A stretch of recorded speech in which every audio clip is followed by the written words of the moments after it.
The Book of Dragons by Edith Nesbit.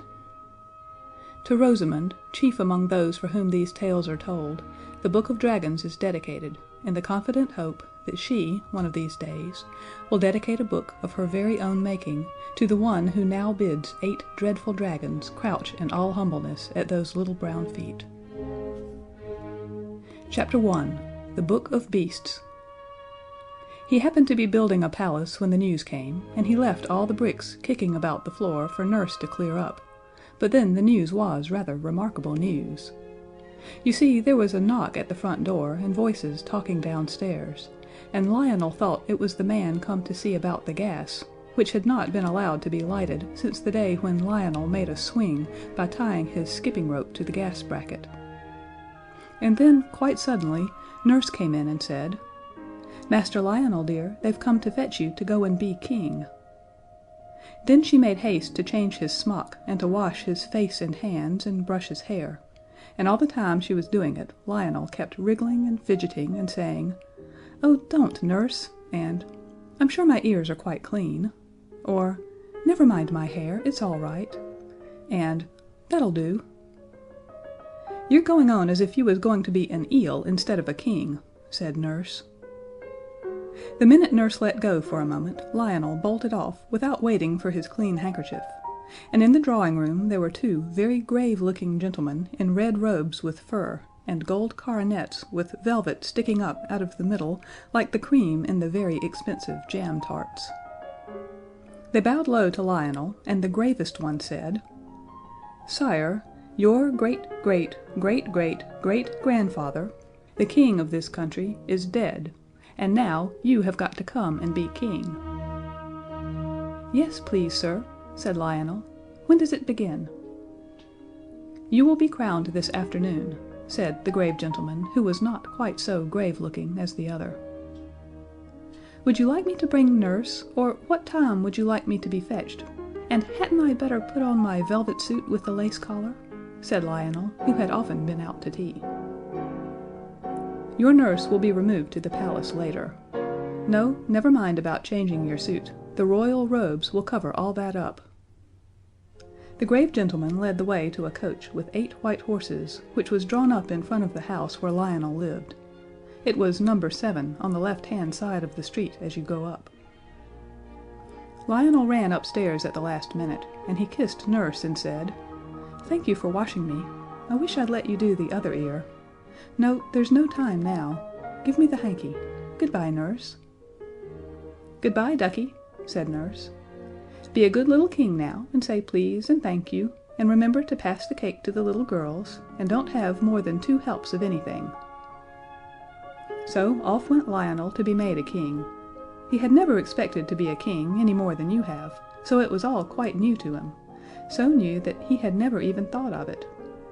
And as the coach went through the town, he had to bite his tongue to be quite sure it was real, because if his tongue was real, it showed he wasn't dreaming. Half an hour before, he had been building with bricks in the nursery, and now the streets were all fluttering with flags. Every window was crowded with people waving handkerchiefs and scattering flowers. There were scarlet soldiers everywhere along the pavements, and all the bells of all the churches were ringing like mad. And like a great song to the music of their ringing, he heard thousands of people shouting, "Long live Lionel! Long live our little king!" He was a little sorry at first that he had not put on his best clothes, but he soon forgot to think about that. If he had been a girl, he would very likely have bothered about it the whole time. As they went along, the grave gentlemen, who were the Chancellor and the Prime Minister, explained the things which Lionel did not understand. "I thought we were a republic," said Lionel. "I'm sure there hasn't been a king for some time." "Sire, your great-great-great-great-great-grandfather's death happened when my grandfather was a little boy," said the Prime Minister. "And since then your loyal people have been saving up to buy you a crown, so much a week, you know, according to people's means, 6 pence a week from those who have first-rate pocket money, down to a halfpenny a week from those who haven't so much. You know it's the rule that the crown must be paid for by the people." "But hadn't my great-great-however much it is grandfather a crown?" Yes, but he sent it to be tinned over for fear of vanity, and he had had all the jewels taken out and sold them to buy books. He was a strange man, a very good king he was, but he had his faults. He was fond of books. Almost with his last breath he sent the crown to be tinned. And he never lived to pay the tinsmith's bill. Here the Prime Minister wiped away a tear, and just then the carriage stopped and Lionel was taken out of the carriage to be crowned. Being crowned is much more tiring work than you would suppose, and by the time it was over, and Lionel had worn the royal robes for an hour or two, and had had his hand kissed by everybody whose business it was to do it, he was quite worn out, and was very glad to get into the palace nursery. Nurse was there, and tea was ready, seedy cake and plummy cake, and jam and hot buttered toast, and the prettiest china with red and gold and blue flowers on it, and real tea, and as many cups of it as you liked. After tea Lionel said, "I think I should like a book. Will you get me one, Nurse?" "Bless the child," said Nurse. "You don't suppose you've lost the use of your legs with just being a king? Run along, do, and get your books yourself." So Lionel went down into the library. The Prime Minister and the Chancellor were there, and when Lionel came in they bowed very low, and were beginning to ask Lionel most politely what on earth he was coming bothering for now, when Lionel cried out, "Oh, what a world full of books! Are they yours?" "They are yours, your Majesty," answered the Chancellor. "They were the property of the late King, your great-great—" "Yes, I know," Lionel interrupted. "Well, I shall read them all. I love to read. I am so glad I learned to read." "If I might venture to advise your Majesty," said the Prime Minister, "I should not read these books. Your great—" "Yes?" said Lionel quickly. "He was a very good king. Oh yes, really a very superior king in his way, but he was a little, well, strange." "Mad?" asked Lionel cheerfully. "No, no." Both the gentlemen were sincerely shocked. "Not mad, but if I may express it so, he was—too clever by half. And I should not like a little king of mine to have anything to do with his books." Lionel looked puzzled. "The fact is," the Chancellor went on, twisting his red beard in an agitated way, "your great—" "Go on," said Lionel. "Was called a wizard." "But he wasn't?" "Of course not. A most worthy king was your great—" "I see." "But I wouldn't touch his books." "Just this one," cried Lionel, laying his hands on the cover of a great brown book that lay on the study table. It had gold patterns on the brown leather, and gold clasps with turquoises and rubies in the twists of them, and gold corners, so that the leather should not wear out too quickly. "I must look at this one," Lionel said, for on the back in big letters he read, "The Book of Beasts." The Chancellor said, "Don't be a silly little king." But Lionel had got the gold clasps undone, and he opened the first page, and there was a beautiful butterfly, all red and brown and yellow and blue, so beautifully painted that it looked as if it were alive. "There," said Lionel. "Isn't that lovely?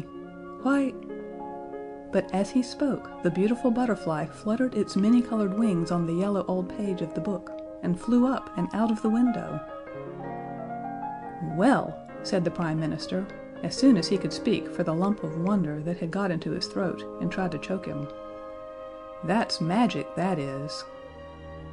But before he had spoken, the King had turned the next page, and there was a shining bird complete and beautiful in every blue feather of him. Under him was written, "Blue Bird of Paradise," and while the King gazed enchanted at the charming picture, the blue bird fluttered his wings on the yellow page, and spread them, and flew out of the book. Then the Prime Minister snatched the book away from the King, and shut it up on the blank page where the bird had been, and put it on a very high shelf. And the Chancellor gave the King a good shaking and said, "You're a naughty, disobedient little King," and was very angry indeed. "I don't see that I've done any harm," said Lionel. He hated being shaken, as all boys do. He would much rather have been slapped. "No harm?" said the Chancellor. "Ah, but what do you know about it? That's the question. How do you know what might have been on the next page? A snake, or a worm, or a centipede, or a revolutionist, or something like that." "Well, I'm sorry if I've vexed you," said Lionel. "Come, let's kiss and be friends." So he kissed the Prime Minister, and they settled down for a nice quiet game of noughts and crosses, while the Chancellor went to add up his accounts. But when Lionel was in bed, he could not sleep for thinking of the book, and when the full moon was shining with all her might and light, he got up and crept down to the library, and climbed up and got the Book of Beasts. He took it outside to the terrace, where the moonlight was as bright as day, and he opened the book, and saw the empty pages with Butterfly and Blue Bird of Paradise underneath, and then he turned the next page. There was some sort of red thing sitting under a palm tree, and under it was written, "Dragon." The dragon did not move, and the King shut up the book rather quickly and went back to bed.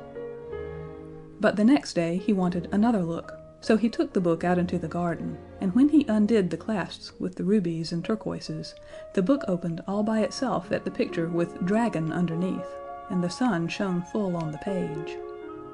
And then, quite suddenly, a great red dragon came out of the book and spread vast scarlet wings and flew away across the garden to the far hills, and Lionel was left with the empty page before him, for the page was quite empty except for the green palm tree and the yellow desert, and the little streaks of red where the paintbrush had gone outside the pencil outline of the red dragon. And then Lionel felt that he had indeed done it. He had not been king 24 hours, and already he had let loose a red dragon to worry his faithful subjects' lives out. And they had been saving up so long to buy him a crown and everything. Lionel began to cry. The Chancellor and the Prime Minister and the nurse all came running to see what was the matter, and when they saw the book they understood, and the Chancellor said, "You naughty little king, put him to bed, nurse, and let him think over what he's done." "Perhaps, my lord," said the Prime Minister, "we'd better first find out just exactly what he has done." Then Lionel, in floods of tears, said, "It's a red dragon, and it's gone flying away to the hills, and I am so sorry, and oh, do forgive me." But the Prime Minister and the Chancellor had other things to think of than forgiving Lionel. They hurried off to consult the police and see what could be done. Everyone did what they could. They sat on committees, and stood on guard, and lay in wait for the dragon, but he stayed up in the hills, and there was nothing more to be done. The faithful nurse, meanwhile, did not neglect her duty. Perhaps she did more than anyone else, for she slapped the King and put him to bed without his tea, and when it got dark she would not give him a candle to read by. "You are a naughty little king," she said, "and nobody will love you." Next day the dragon was still quiet, though the more poetic of Lionel's subjects could see the redness of the dragon shining through the green trees quite plainly. So Lionel put on his crown and sat on his throne, and said he wanted to make some laws. And I need hardly say that though the Prime Minister and the Chancellor and the nurse might have the very poorest opinion of Lionel's private judgment, and might even slap him and send him to bed, the minute he got on his throne and set his crown on his head, he became infallible, which means that everything he said was right, and that he couldn't possibly make a mistake. So when he said, "There is to be a law forbidding people to open books in schools or elsewhere," he had the support of at least half of his subjects, and the other half, the grown-up half, pretended to think he was quite right. Then he made a law that everyone should always have enough to eat, and this pleased everyone except the ones who had always had too much. And when several other nice new laws were made and written down, he went home and made mud houses, and was very happy. And he said to his nurse, "People will love me now I've made such a lot of pretty new laws for them." But Nurse said, "Don't count your chickens, my dear. You haven't seen the last of that dragon yet." Now the next day was Saturday, and in the afternoon the dragon suddenly swooped down upon the common in all his hideous redness, and carried off the soccer players, umpires, goalposts, ball and all. Then the people were very angry indeed, and they said, "We might as well be a republic, after saving up all these years to get his crown and everything." And wise people shook their heads and foretold a decline in the national love of sport. And indeed, soccer was not at all popular for some time afterward. Lionel did his best to be a good king during the week, and the people were beginning to forgive him for letting the dragon out of the book. After all, they said, soccer is a dangerous game, and perhaps it is wise to discourage it. Popular opinion held that the soccer players, being tough and hard, had disagreed with the dragon so much that he had gone away to some place where they only play cat's cradle and games that do not make you hard and tough. All the same, Parliament met on the Saturday afternoon, a convenient time, for most of the members would be free to attend, to consider the dragon. But unfortunately the dragon, who had only been asleep, woke up because it was Saturday, and he considered the Parliament, and afterwards there were not any members left. So they tried to make a new Parliament, but being a member of Parliament had somehow grown as unpopular as soccer playing, and no one would consent to be elected, so they had to do without a Parliament. When the next Saturday came around, everyone was a little nervous, but the red dragon was pretty quiet that day and only ate an orphanage. Lionel was very, very unhappy. He felt that it was his disobedience that had brought this trouble on the Parliament, and the orphanage, and the soccer players, and he felt that it was his duty to try and do something. The question was, what? The bluebird that had come out of the book used to sing very nicely in the palace rose garden, and the butterfly was very tame, and would perch on his shoulder when he walked among the tall lilies. So Lionel saw that all the creatures in the Book of Beasts could not be wicked like the dragon, and he thought, suppose I could get another beast out who would fight the dragon. So he took the Book of Beasts out into the rose garden, and opened the page next to the one where the dragon had been just a tiny bit to see what the name was. He could only see Cora, but he felt the middle of the page swelling up thick with the creature that was trying to come out, and it was only by putting the book down and sitting on it suddenly, very hard, that he managed to get it shut. Then he fastened the clasps with the rubies and turquoises in them, and sent for the Chancellor, who had been ill since Saturday, and so had not been eaten with the rest of the Parliament, and he said, "What animal ends in Cora?" The Chancellor answered, "The manticora, of course." "What is he like?" asked the King. "He is the sworn foe of dragons," said the Chancellor. "He drinks their blood. He is yellow, with the body of a lion and the face of a man. I wish we had a few manticoras here now, but the last died hundreds of years ago, worse luck." Then the King ran and opened the book at the page that had Cora on it, and there was the picture, Manticora, all yellow, with a lion's body and a man's face, just as the Chancellor had said. And under the picture was written, Manticora. In a few minutes the Manticora came sleepily out of the book, rubbing its eyes with its hands, and mewing piteously. It seemed very stupid, and when Lionel gave it a push and said, "Go along and fight the dragon, do," it put its tail between its legs and fairly ran away. It went and hid behind the town hall, and at night, when the people were asleep, it went around and ate all the pussycats in the town, and then it mewed more than ever. And on the Saturday morning, when people were a little timid about going out, because the dragon had no regular hour for calling, the Manticora went up and down the streets, and drank all the milk that was left in the cans at the doors for people's teas, and it ate the cans as well. And just when it had finished the very last little halfpennyworth, which was short measure because the milkman's nerves were quite upset, the red dragon came down the street looking for the Manticora. It edged off when it saw him coming, for it was not at all the dragon fighting kind, and seeing no other door open, the poor hunted creature took refuge in the General Post Office, and there the dragon found it, trying to conceal itself among the 10 o'clock mail. The dragon fell on the Manticora at once, and the mail was no defense. The mewings were heard all over the town. All the kitties and the milk the Manticora had had seemed to have strengthened its mew wonderfully. Then there was a sad silence, and presently the people whose windows looked that way saw the dragon come walking down the steps of the General Post Office, spitting fire and smoke, together with tufts of Manticora fur, and the fragments of the registered letters. Things were growing very serious. However popular the king might become during the week, the dragon was sure to do something on Saturday to upset the people's loyalty. The dragon was a perfect nuisance for the whole of Saturday, except during the hour of noon, and then he had to rest under a tree or he would have caught fire from the heat of the sun. You see, he was very hot to begin with. At last came a Saturday when the dragon actually walked into the royal nursery and carried off the king's own pet rocking horse. Then the king cried for 6 days, and on the 7th he was so tired that he had to stop.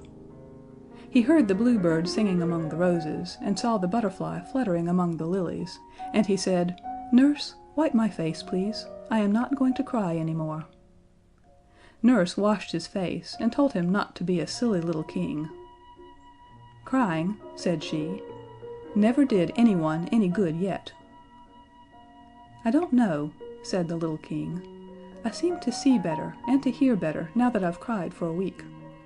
Now, nurse dear, I know I'm right, so kiss me in case I never come back. I must try to see if I can't save the people." "Well, if you must, you must," said nurse. "But don't tear your clothes or get your feet wet." So off he went. The bluebird sang more sweetly than ever, and the butterfly shone more brightly, as Lionel once more carried the Book of Beasts out into the rose garden and opened it, very quickly so that he might not be afraid and change his mind. The book fell open wide, almost in the middle, and there was written at the bottom of the page, "Hippogriff," and before Lionel had time to see what the picture was, there was a fluttering of great wings and a stamping of hoofs, and a sweet, soft, friendly neighing, and there came out of the book a beautiful white horse with a long, long white mane, and a long, long white tail, and he had great wings like swan's wings, and the softest, kindest eyes in the world, and he stood there among the roses. The hippogriff rubbed its silky soft, milky white nose against the little king's shoulder, and the little king thought, "But for the wings you are very like my poor, dear, lost rocking horse." And the bluebird's song was very loud and sweet. Then suddenly the king saw coming through the sky the great, straggling, sprawling, wicked shape of the red dragon, and he knew at once what he must do. He caught up the Book of Beasts and jumped on the back of the gentle, beautiful hippogriff, and leaning down he whispered in the sharp white ear, "Fly, dear hippogriff, fly your very fastest to the pebbly waste." And when the dragon saw them start, he turned and flew after them, with his great wings flapping like clouds at sunset, and the hippogriff's wide wings were snowy as clouds at moonrise. When the people in the town saw the dragon fly off after the hippogriff and the king, they all came out of their houses to look, and when they saw the two disappear, they made up their minds to the worst, and began to think what they would wear for court mourning. But the dragon could not catch the hippogriff.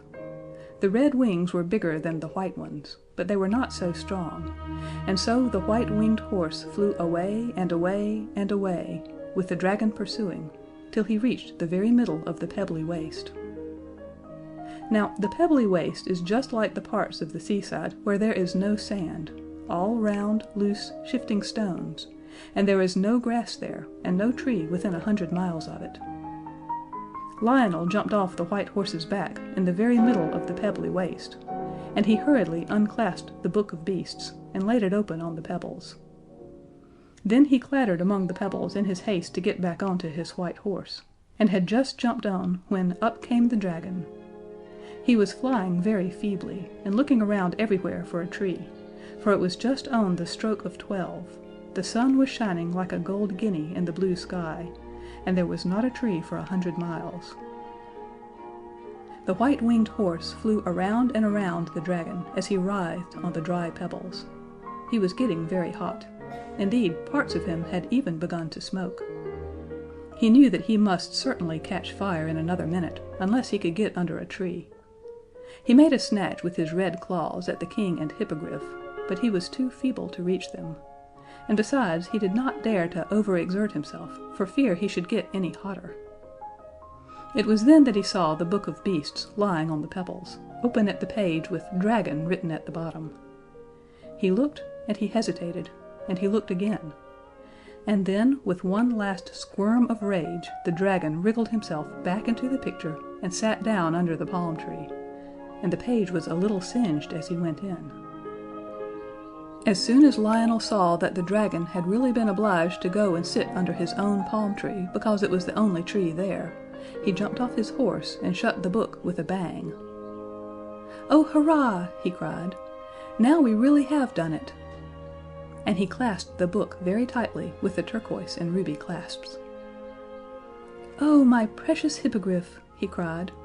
"You are the bravest, dearest, most beautiful—" "Hush!" whispered the hippogriff modestly. "Don't you see that we are not alone?"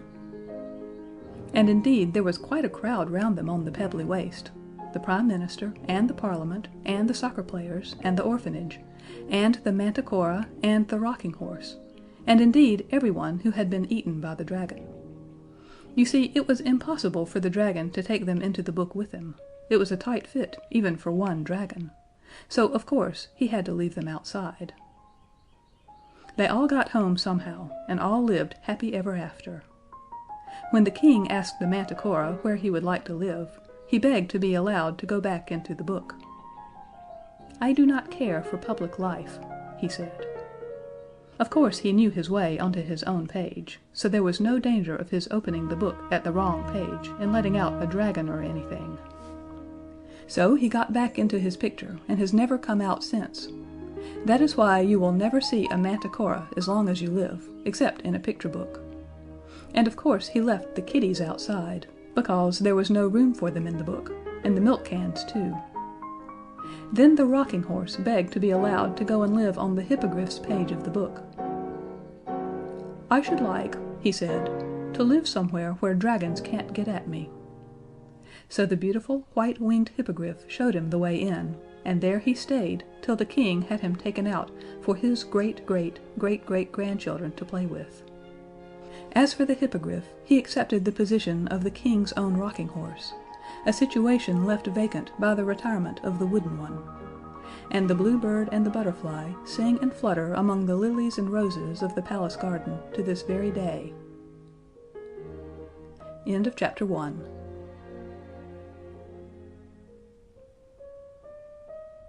The Book of Dragons by Edith Nesbit. Chapter 2. Uncle James, or the Purple Stranger. The Princess and the gardener's boy were playing in the backyard. "What will you do when you grow up, Princess?"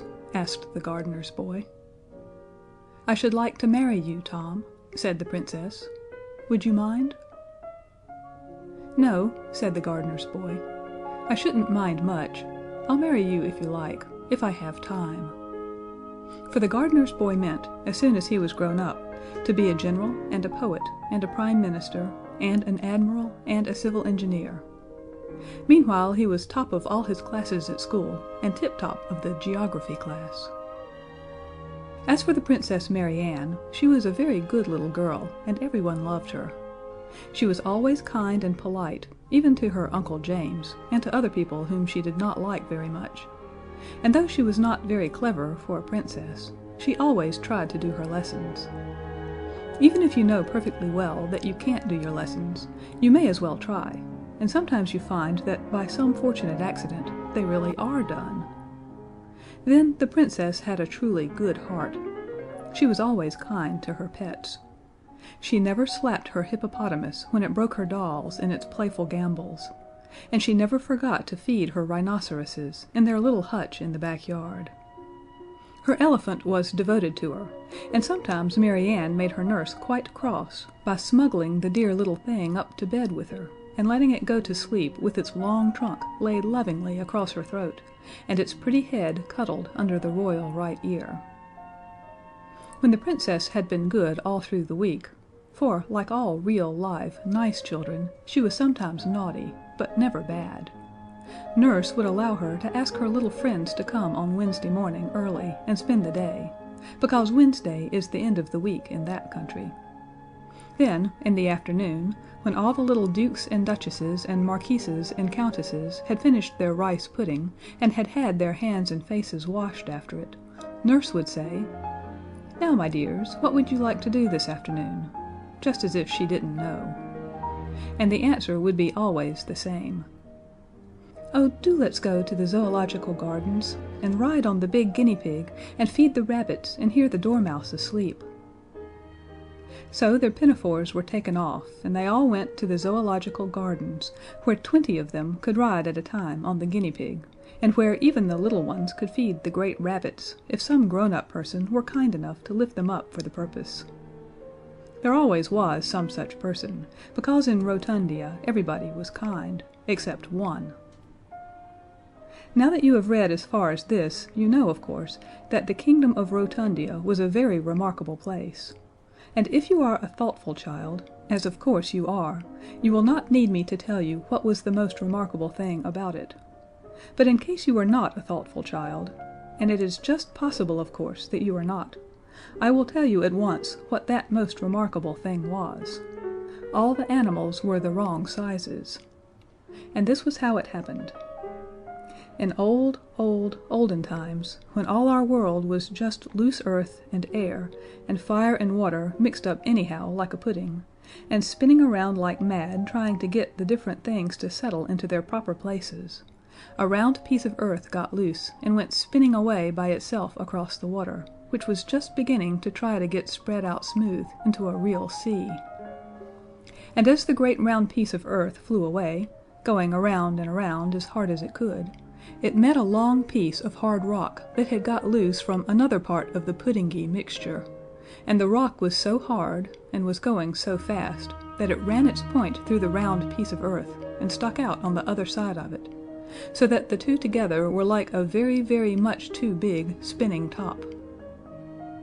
I am afraid all this is very dull, but you know geography is never quite lively, and after all I must give you a little information, even in a fairy tale, like the powder in jam. Well, when the pointed rock smashed into the round bit of earth, the shock was so great that it set them spinning together through the air, which was just getting into its proper place, like all the rest of the things. Only, as luck would have it, they forgot which way around they had been going, and began to spin around the wrong way.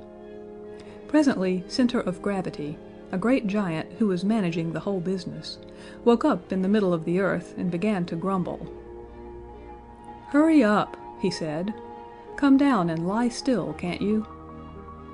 So the rock with the round piece of earth fell into the sea, and the point of the rock went into a hole that just fitted it in the stony sea bottom, and there it spun around the wrong way 7 times, and then lay still. And that round piece of land became, after millions of years, the kingdom of Rotundia. This is the end of the geography lesson. And now for just a little natural history, so that we may not feel that we are quite wasting our time.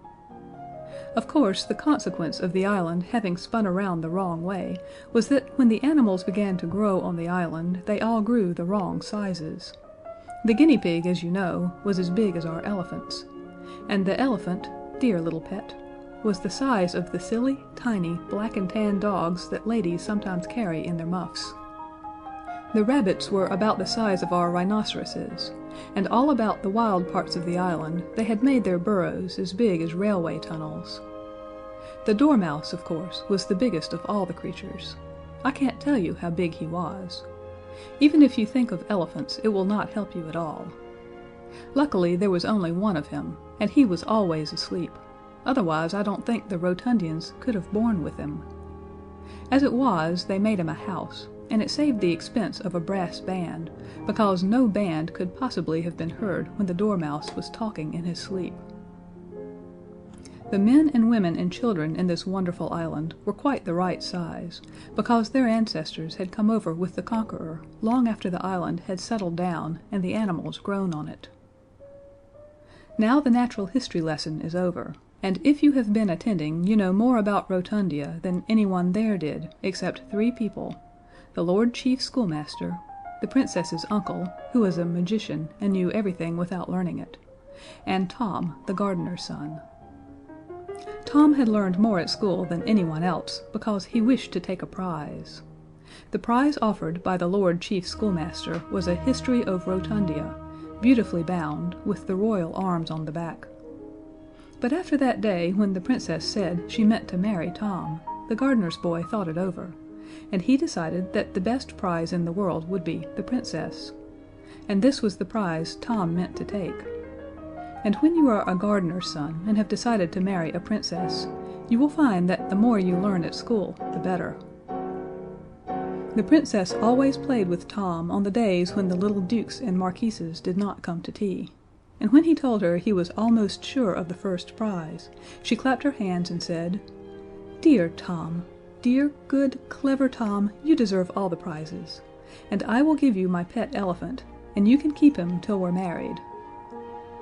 The pet elephant was called Fido, and the gardener's son took him away in his coat pocket. He was the dearest little elephant you ever saw, about 6 inches long. But he was very, very wise. He could not have been wiser if he had been a mile high. He lay down comfortably in Tom's pocket, and when Tom put in his hand, Fido curled his little trunk around Tom's fingers with an affectionate confidence that made the boy's heart warm to his new little pet.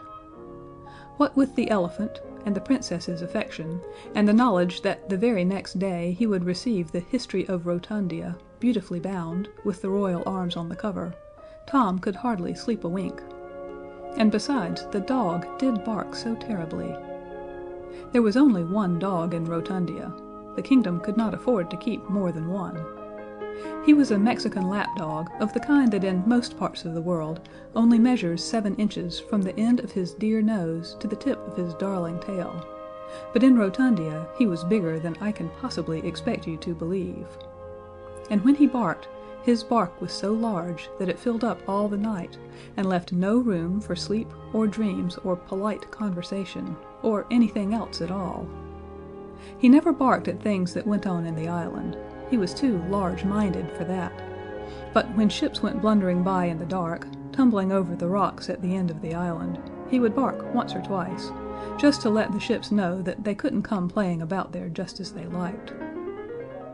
But on this particular night he barked and barked and barked, and the Princess said, oh dear, I wish he wouldn't, I am so sleepy." And Tom said to himself, "I wonder whatever is the matter. As soon as it's light, I'll go and see." So when it began to be pretty pink and yellow daylight, Tom got up and went out.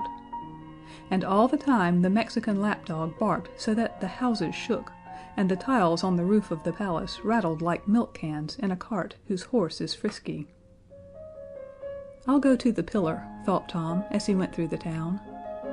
The pillar, of course, was the top of the piece of rock that had stuck itself through Rotundia millions of years before, and made it spin around the wrong way.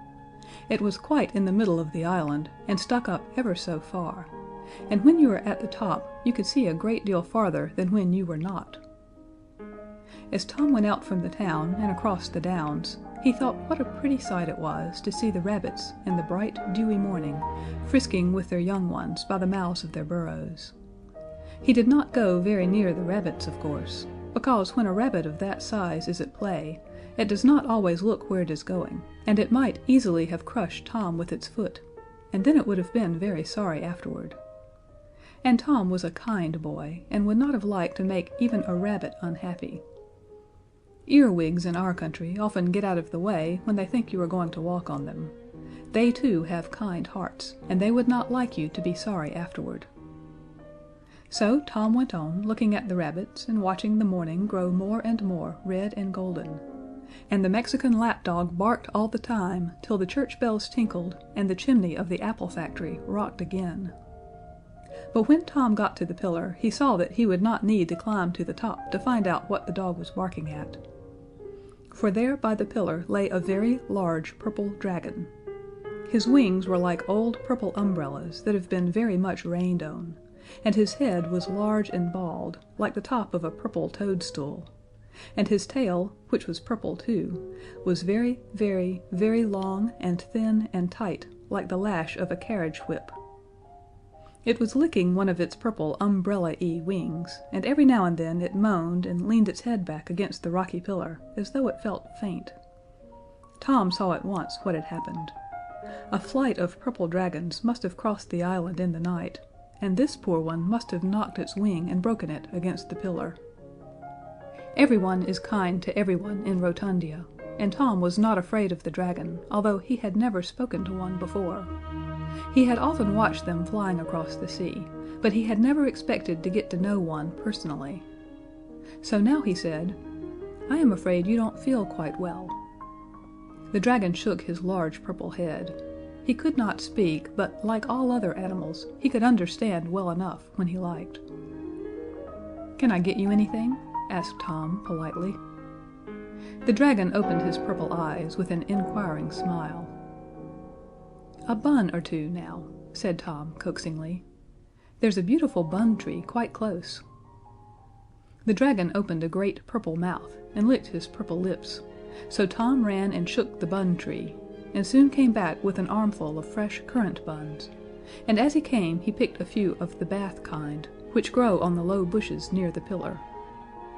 Because, of course, another consequence of the island's having spun the wrong way is that all the things we have to make, buns and cakes and shortbread, grow on trees and bushes, but in Rotundia they have to make their cauliflowers and cabbages and carrots and apples and onions, just as our cooks make puddings and turnovers.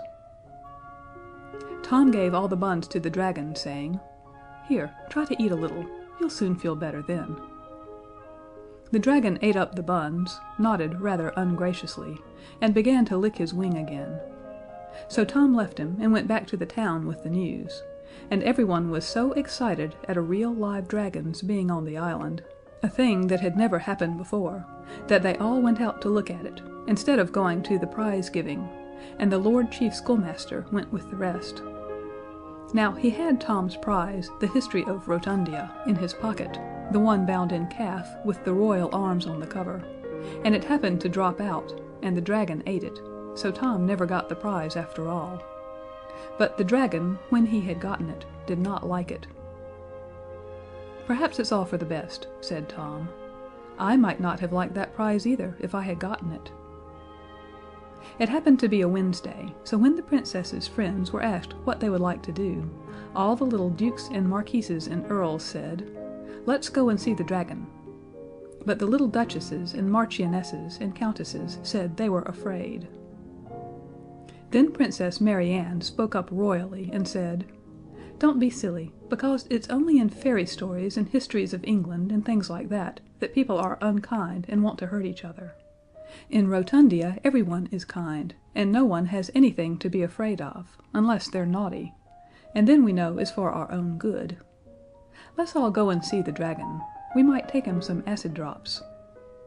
So they went, and all the titled children took it in turns to feed the dragon with acid drops, and he seemed pleased and flattered, and wagged as much of his purple tail as he could get at conveniently, for it was a very, very long tail indeed. But when it came to the Princess's turn to give an acid drop to the dragon, he smiled a very wide smile, and wagged his tail to the very last long inch of it, as much as to say, "Oh, you nice, kind, pretty little Princess." But deep down in his wicked purple heart he was saying, "Oh, you nice, fat, pretty little Princess, I should like to eat you instead of these silly acid drops." But of course nobody heard him except the Princess's uncle, and he was a magician, and accustomed to listening at doors. It was part of his trade. Now, you will remember that I told you there was one wicked person in Rotundia, and I cannot conceal from you any longer that this complete bad was the Princess's Uncle James. Magicians are always bad, as you know from your fairy books, and some uncles are bad, as you see by the Babes in the Wood, or the Norfolk Tragedy, and one James at least was bad, as you have learned from your English history. And when anyone is a magician, and is also an uncle, and is named James as well, you need not expect anything nice from him. He is a threefold complete bad, and he will come to no good. Uncle James had long wanted to get rid of the Princess and have the kingdom to himself. He did not like many things. A nice kingdom was almost the only thing he cared for. But he had never seen his way quite clearly, because everyone is so kind in Rotundia that wicked spells will not work there, but run off those blameless islanders like water off a duck's back.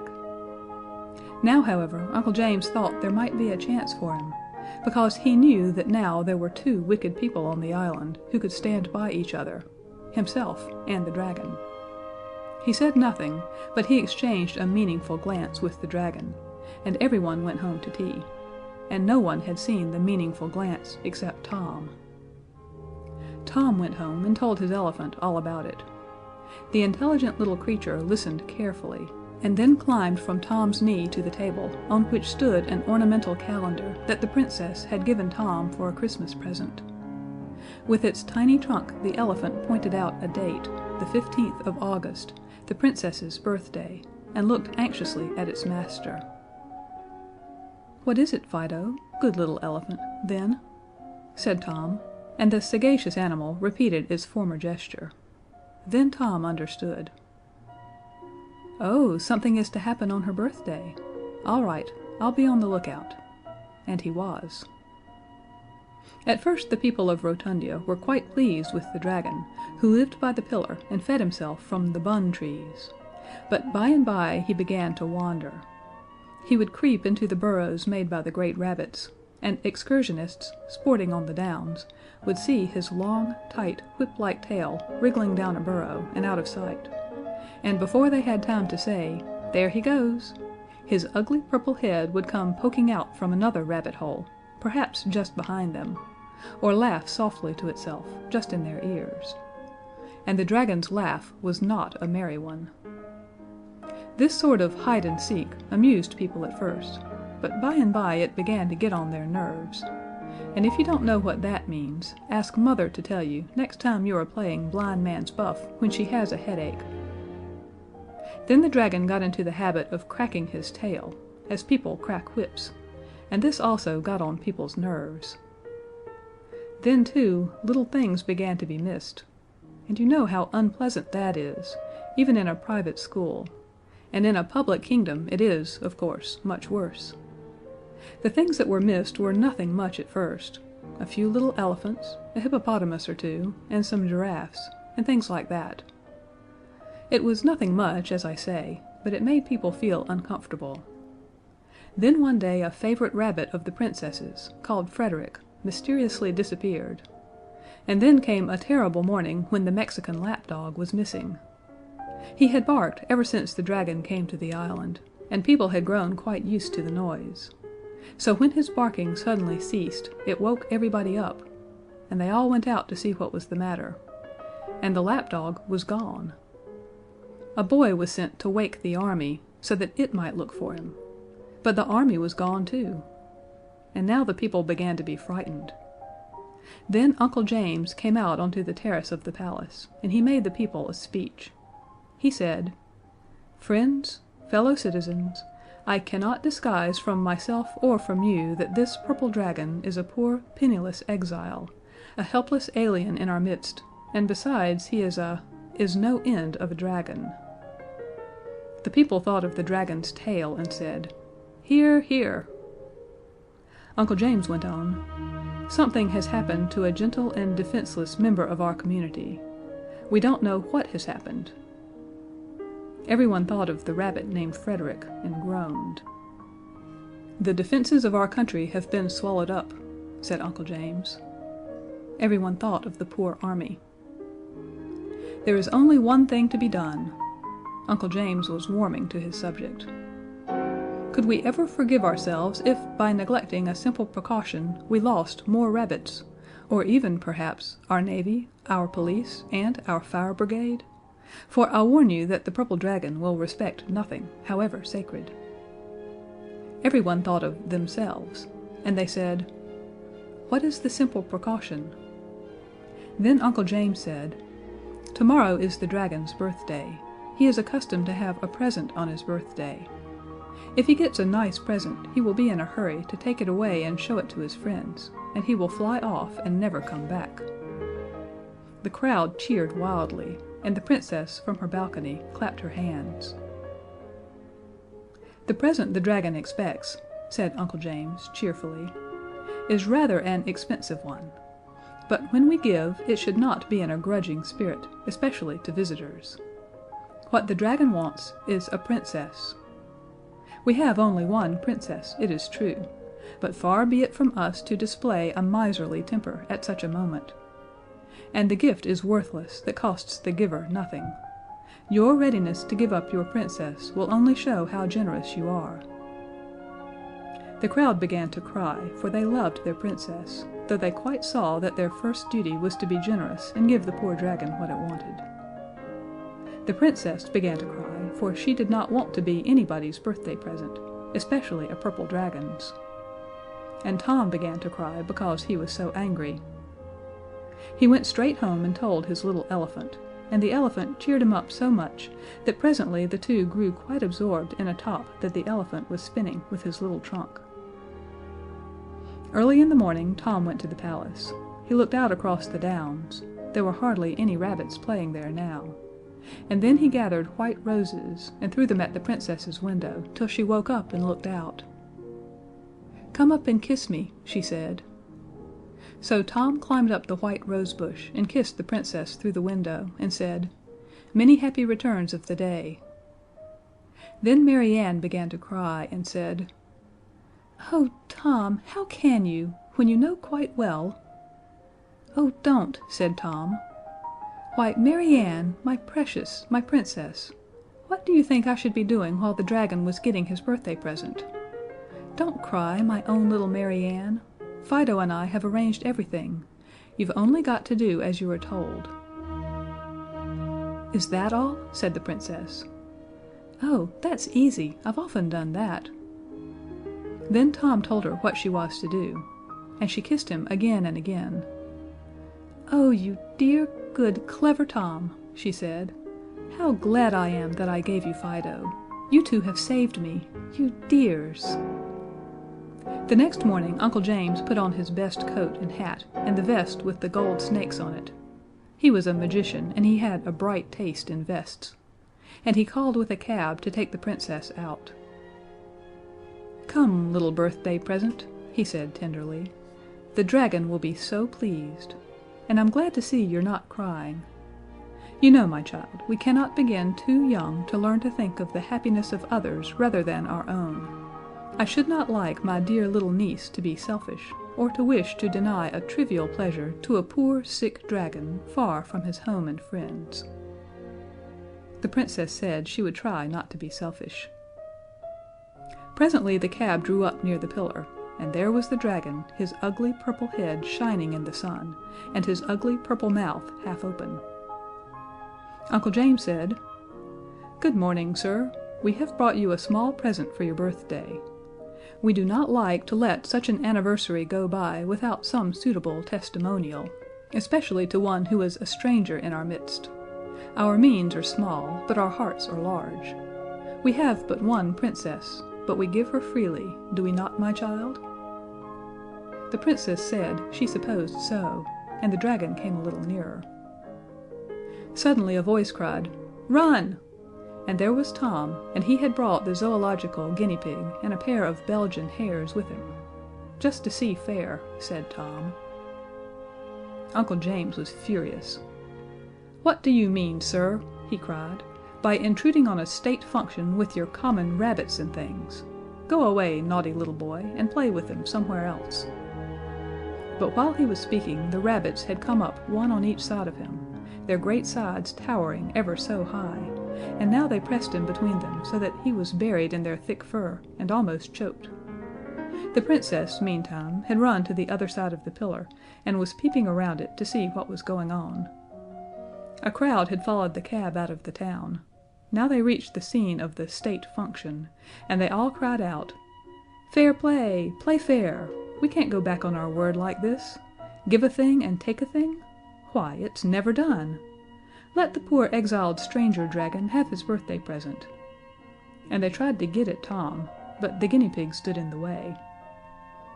"Yes," Tom cried, "fair play is a jewel, and your helpless exile shall have the Princess, if he can catch her. Now then, Mary Ann!" Mary Ann looked around the big pillar and called to the dragon, "Boo! You can't catch me!" and began to run as fast as ever she could, and the dragon ran after her. When the Princess had run a half mile she stopped, dodged around a tree, and ran back to the pillar, and around it, and the dragon after her. You see, he was so long he could not turn as quickly as she could. Around and around the pillar ran the Princess. The first time she ran around a long way from the pillar, and then nearer and nearer, with the dragon after her all the time, and he was so busy trying to catch her that he never noticed that Tom had tied the very end of his long, tight, whipcordy tail to the rock, so that the more the dragon ran around, the more times he twisted his tail around the pillar. It was exactly like winding a top, only the peg was the pillar, and the dragon's tail was the string. And the magician was safe between the Belgian hares, but couldn't see anything but darkness, or do anything but choke. When the dragon was wound onto the pillar as much as he possibly could be, and as tight, like cotton on a reel, the Princess stopped running, and though she had very little breath left, she managed to say, "Yah, who's won now?" This annoyed the dragon so much that he put out all his strength, spread his great purple wings, and tried to fly at her. Of course this pulled his tail, and pulled it very hard, so hard that as he pulled the tail had to come, and the pillar had to come around with the tail, and the island had to come around with the pillar, and in another minute the tail was loose, and the island was spinning around exactly like a top. It spun so fast that everyone fell flat on their faces and held on tight to themselves because they felt something was going to happen. All but the magician, who was choking between the Belgian hares and felt nothing but fur and fury. And something did happen. The dragon had sent the kingdom of Rotundia spinning the way it ought to have gone at the beginning of the world, and as it spun around, all the animals began to change sizes. The guinea pigs got small, and the elephants got big, and the men and women and children would have changed sizes too, if they had not had the sense to hold on to themselves, very tight indeed, with both hands, which of course the animals could not be expected to know how to do. And the best of it was that when the small beasts got big, and the big beasts got small, the dragon got small too, and fell at the Princess's feet, a little crawling purple newt with wings. "Funny little thing," said the Princess when she saw it. "I will take it for a birthday present." But while all the people were still on their faces, holding on tight to themselves, Uncle James, the magician, never thought of holding tight. He only thought of how to punish Belgian hares and the sons of gardeners. So when the big beasts grew small, he grew small with the other beasts, and the little purple dragon, when he fell at the Princess's feet, saw there a very small magician named Uncle James. And the dragon took him because it wanted a birthday present. So now all the animals were new sizes, and at first it seemed very strange to everyone to have great lumbering elephants and a tiny little dormouse, but they have gotten used to it now and think no more of it than we do. All this happened several years ago, and the other day I saw in the Rotundia Times an account of the wedding of the Princess with Lord Thomas Gardiner, K.C.D., and I knew she could not have married anyone but Tom, so I suppose they made him a lord on purpose for the wedding. And K.C.D., of course, means Clever Conqueror of the Dragon. If you think that is wrong, it is only because you don't know how they spell in Rotundia. The paper said that among the beautiful presents of the bridegroom to the bride was an enormous elephant, on which the bridal pair made their wedding tour. This must have been Fido. You remember Tom promised to give him back to the Princess when they were married. The Rotundia Times called the married couple the happy pair. It was clever of the paper to think of calling them that. It is such a pretty and novel expression, and I think it is truer than many of the things you see in papers. Because, you see, the Princess and the gardener's son were so fond of each other they could not help being happy, and besides they had an elephant of their very own to ride on. If that is not enough to make people happy, I should like to know what is. though of course I know there are some people who could not be happy unless they had a whale to sail on, and perhaps not even then. But they are greedy, grasping people, the kind who would take 4 helps of pudding as likely as not, which neither Tom nor Mary Ann ever did. End of Chapter 2.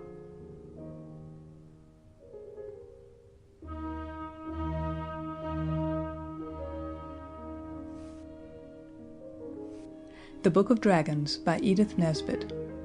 Chapter 3. The Deliverers of Their Country. It all began with Effie's getting something in her eye. It hurt very much indeed, and it felt something like a red-hot spark, only it seemed to have legs as well, and wings like a fly. Effie rubbed and cried, not real crying, but the kind your eye does all by itself without your being miserable inside your mind. And then she went to her father to have the thing in her eye taken out. Effie's father was a doctor, so of course he knew how to take things out of eyes.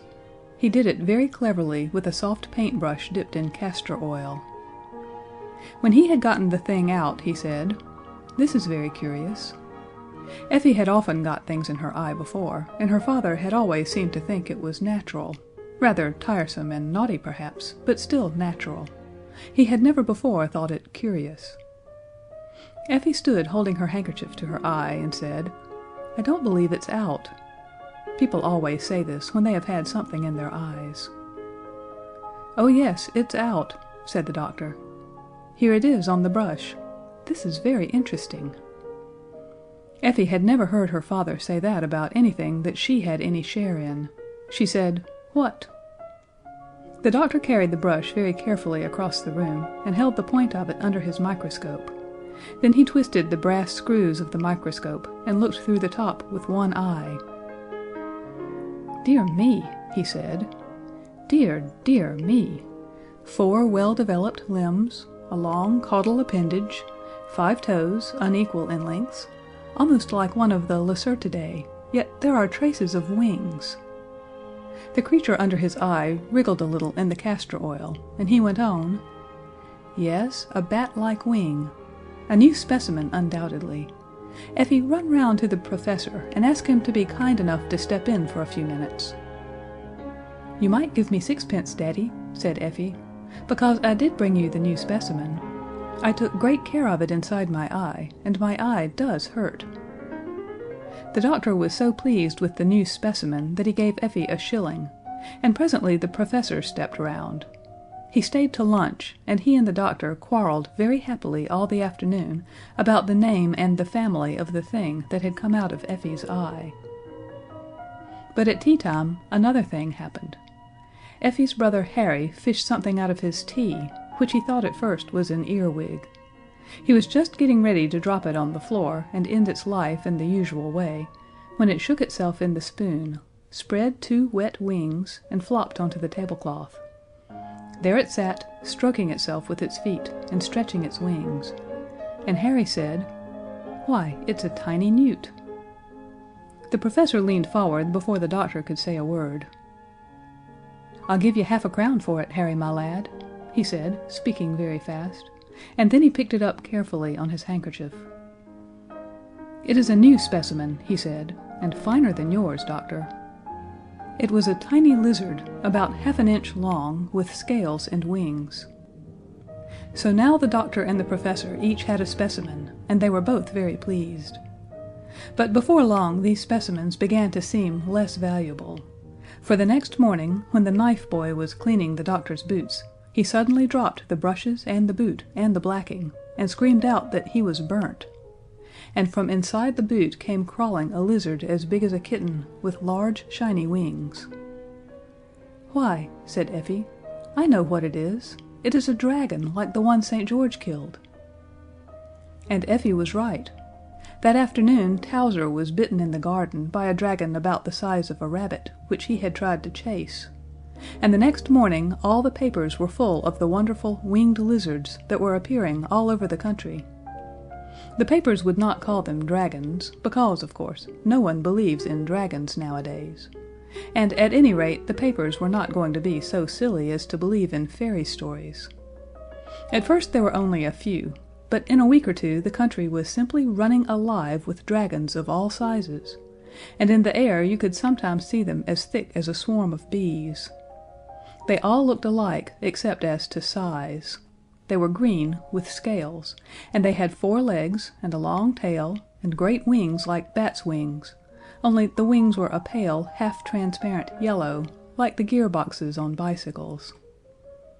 They breathed fire and smoke, as all proper dragons must, but still the newspapers went on pretending they were lizards, until the editor of the Standard was picked up and carried away by a very large one, and then the other newspaper people had not anyone left to tell them what they ought not to believe. So when the largest elephant in the zoo was carried off by a dragon, the papers gave up pretending, and put "Alarming Plague of Dragons" at the top of the paper. You have no idea how alarming it was, and at the same time how aggravating. The large-sized dragons were terrible, certainly, but when once you had found out that the dragons always went to bed early because they were afraid of the chill night air, you had only to stay indoors all day and you were pretty safe from the big ones. But the smaller sizes were a perfect nuisance. The ones as big as earwigs got in the soap, and they got in the butter. The ones as big as dogs got in the bath, and the fire and smoke inside them made them steam like anything when the cold water tap was turned on, so that careless people were often scalded quite severely. The ones that were as large as pigeons would get into work baskets or corner drawers, and bite you when you were in a hurry to get a needle or a handkerchief. The ones as big as sheep were easier to avoid because you could see them coming, but when they flew in at the windows and curled up under your eiderdown, and you did not find them till you went to bed, it was always a shock. The ones this size did not eat people, only lettuce, but they always scorched the sheets and pillowcases dreadfully. Of course the county council and the police did everything that could be done. It was no use offering the hand of the princess to anyone who killed a dragon. This way was all very well in olden times, when there was only one dragon and one princess, but now there were far more dragons than princesses, although the royal family was a large one. And besides, it would have been a mere waste of princesses to offer rewards for killing dragons, because everybody killed as many dragons as they could quite out of their own heads and without rewards at all, just to get the nasty things out of the way. The county council undertook to cremate all dragons delivered at their offices between the hours of 10 and 2, and whole wagon-loads and cart-loads and truck-loads of dead dragons could be seen any day of the week, standing in a long line in the street where the county council had their offices. Boys brought barrow-loads of dead dragons, and children on their way home from morning school would call in to leave the handful or two of little dragons they had brought in their satchels, or carried in their knotted pocket handkerchiefs. And yet there seemed to be as many dragons as ever. Then the police stuck up great wood and canvas towers covered with patent glue. When the dragons flew against these towers, they stuck fast, as flies and wasps do on the sticky papers in the kitchens. And when the towers were covered all over with dragons, the police inspector used to set fire to the towers, and burnt them and dragons and all. And yet there seemed to be more dragons than ever. The shops were full of patent dragon poison and anti-dragon soap, and dragon-proof curtains for the windows, and indeed everything that could be done was done. And yet there seemed to be more dragons than ever. It was not very easy to know what would poison a dragon, because, you see, they ate such different things. The largest kind ate elephants, as long as there were any, and then went on with horses and cows. Another size ate nothing but lilies of the valley, and a third size ate only prime ministers, if they were to be had, and if not, would feed freely on servants in livery. Another size lived on bricks, and 3 of them ate 2/3 of the South Lambeth Infirmary in one afternoon. But the size Effie was most afraid of was about as big as your dining room, and that size ate little girls and boys. At first Effie and her brother were quite pleased with the change in their lives. It was so amusing to sit up all night instead of going to sleep, and to play in the garden lighted by electric lamps. And it sounded so funny to hear Mother say, when they were going to bed, Good night, my darlings. Sleep sound all day, and don't get up too soon. You must not get up before it's quite dark. You wouldn't like the nasty dragons to catch you." But after a time they got very tired of it all. They wanted to see the flowers and trees growing in the fields, and to see the pretty sunshine out of doors, and not just through glass windows and patent dragon-proof curtains. And they wanted to play on the grass, which they were not allowed to do in the electric lamp-lighted garden because of the night dew. And they wanted so much to get out just for once in the beautiful, bright, dangerous daylight that they began to try and think of some reason why they ought to go out, only they did not like to disobey their mother.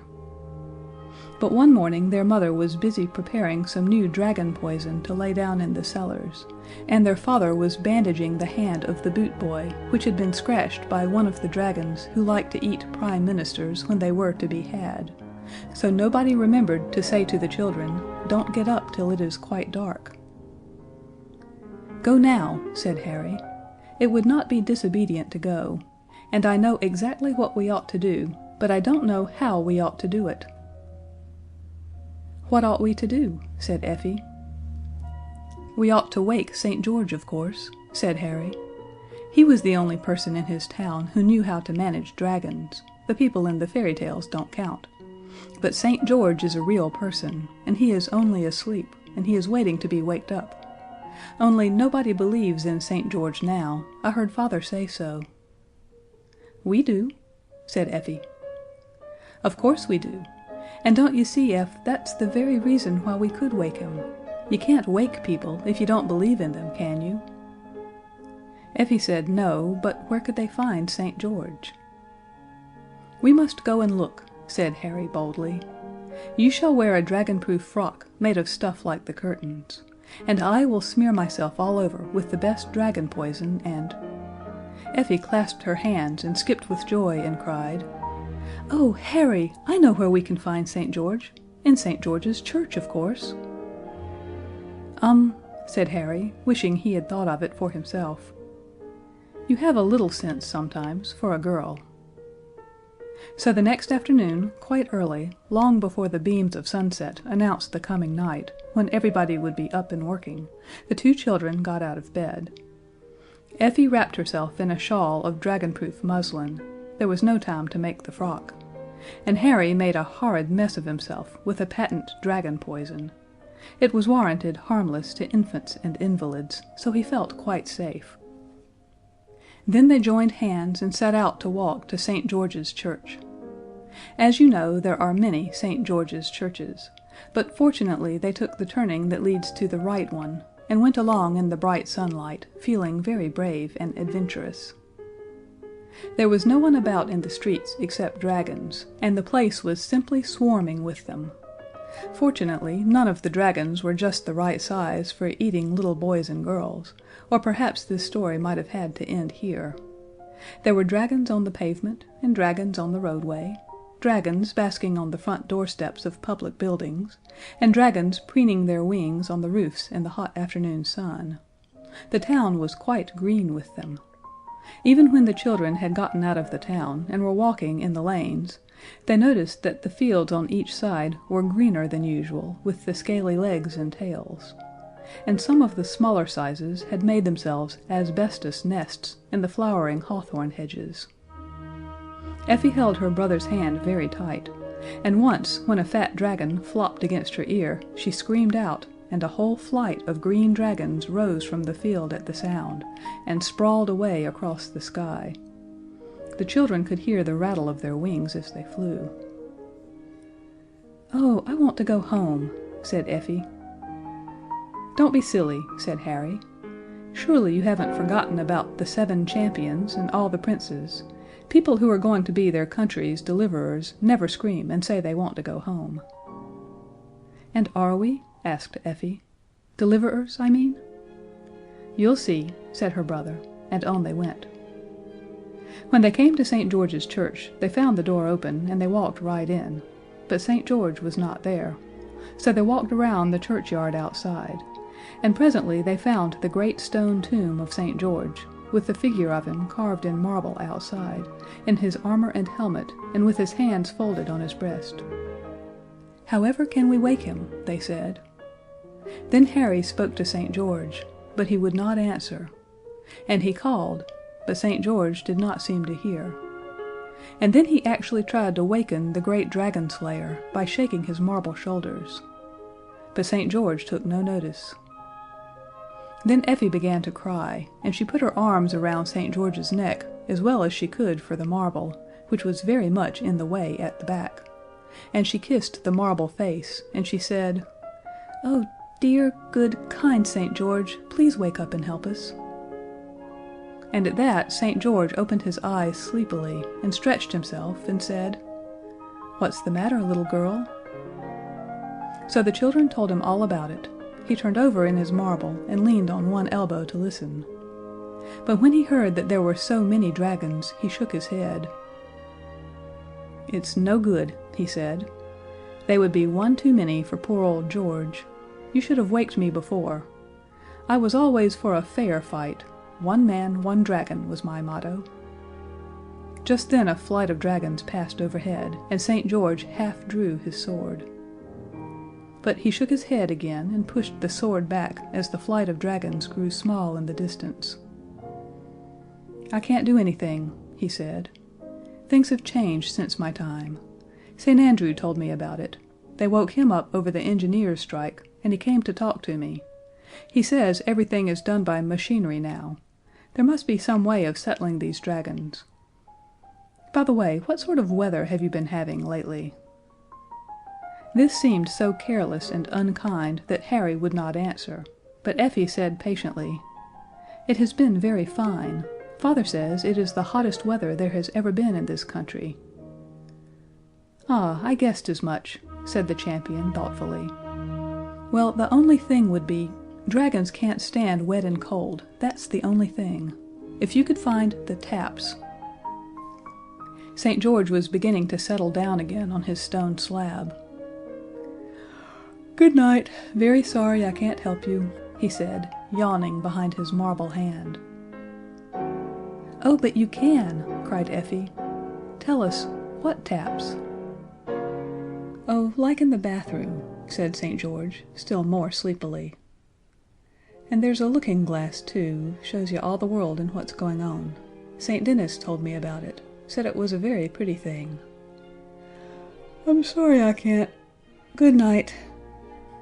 And he fell back into his marble and was fast asleep again in a moment. "We shall never find the taps," said Harry. "I say, wouldn't it be awful if St. George woke up when there was a dragon near, the size that eats champions?" Effie pulled off her dragon-proof veil. "We didn't meet any the size of the dining room as we came along," she said. "I dare say we shall be quite safe." So she covered St. George with the veil, and Harry rubbed off as much as he could of the dragon poison onto St. George's armor, so as to make everything quite safe for him. "We might hide in the church till it is dark," he said, "and then—" But at that moment a dark shadow fell on them, and they saw that it was a dragon exactly the size of the dining room at home.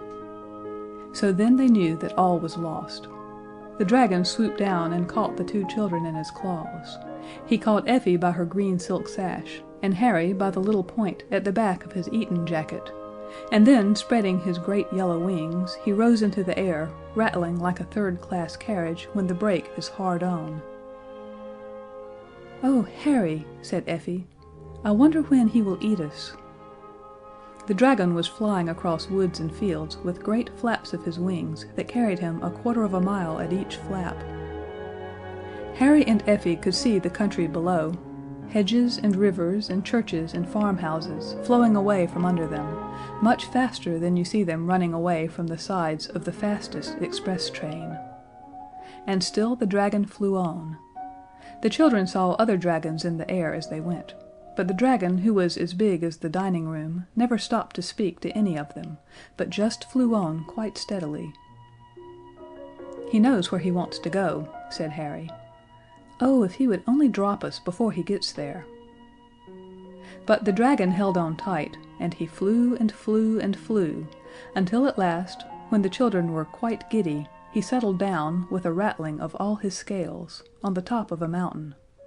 And he lay there on his great green scaly side, panting, and very much out of breath, because he had come such a long way. But his claws were fast in Effie's sash and the little point at the back of Harry's Eton jacket. Then Effie took out the knife Harry had given her on her birthday. It had cost only sixpence to begin with, and she had had it a month, and it never could sharpen anything but slate pencils. But somehow she managed to make that knife cut her sash in front, and crept out of it, leaving the dragon with only a green silk bow in one of his claws. That knife would never have cut Harry's jacket tail off, though, and when Effie had tried for some time she saw that this was so, and gave it up. But with her help Harry managed to wriggle quietly out of his sleeves, so that the dragon had only an Eton jacket in his other claw. Then the children crept on tiptoe to a crack in the rocks and got in. It was much too narrow for the dragon to get in also, so they stayed in there and waited to make faces at the dragon when he felt rested enough to sit up and begin to think about eating them. He was very angry indeed when they made faces at him, and blew out fire and smoke at them, but they ran farther into the cave so that he could not reach them, and when he was tired of blowing, he went away. But they were afraid to come out of the cave, so they went farther in, and presently the cave opened out and grew bigger, and the floor was soft sand, and when they had come to the very end of the cave, there was a door, and on it was written, "Universal Tap Room, Private, no one allowed inside." So they opened the door at once, just to peep in, and then they remembered what St. George had said. "We can't be worse off than we are," said Harry, "with a dragon waiting for us outside. Let's go in." They went boldly into the tap room, and shut the door behind them. And now they were in a sort of room cut out of the solid rock, and all along one side of the room were taps, and all the taps were labeled with china labels like you see in baths. And as they could both read words of 2 syllables, or even 3 sometimes, they understood at once that they had gotten to the place where the weather is turned on from. There were 6 big taps labeled sunshine, wind, rain, snow, hail, ice, and a lot of little ones labeled fair to moderate, showery, south breeze, nice growing weather for the crops, skating, good open weather, south wind, east wind, and so on. And the big tap labeled sunshine was turned full on. They could not see any sunshine. The cave was lighted by a skylight of blue glass, so they supposed the sunlight was pouring out by some other way, as it does with the tap that washes out the underneath parts of patent sinks in kitchens. Then they saw that one side of the room was just a big looking-glass, and when you looked in it you could see everything that was going on in the world, and all at once, too, which is not like most looking-glasses. They saw the carts delivering the dead dragons at the county council offices, and they saw St. George asleep under the dragon-proof veil, and they saw their mother at home crying because her children had gone out in the dreadful, dangerous daylight, and she was afraid a dragon had eaten them. And they saw the whole of England like a great puzzle map, green in the field parts and brown in the towns, and black in the places where they make coal and crockery and cutlery and chemicals. All over it, on the black parts and on the brown and on the green, there was a network of green dragons, and they could see that it was still broad daylight, and no dragons had gone to bed yet. Effie said, "Dragons do not like cold," and she tried to turn off the sunshine, but the tap was out of order, and that was why there had been so much hot weather, and why the dragons had been able to be hatched. So they left the sunshine tap alone, and they turned on the snow, and left the tap full on while they went to look in the glass. There they saw the dragons running all sorts of ways, like ants, if you are cruel enough to pour water into an ant heap, which of course you never are. And the snow fell more and more. Then Effie turned the rain tap quite full on, and presently the dragons began to wriggle less, and by some of them lay quite still, so the children knew the water had put out the fires inside them, and they were dead. So then they turned on the hail, only half on for fear of breaking people's windows, and after a while there were no more dragons to be seen moving.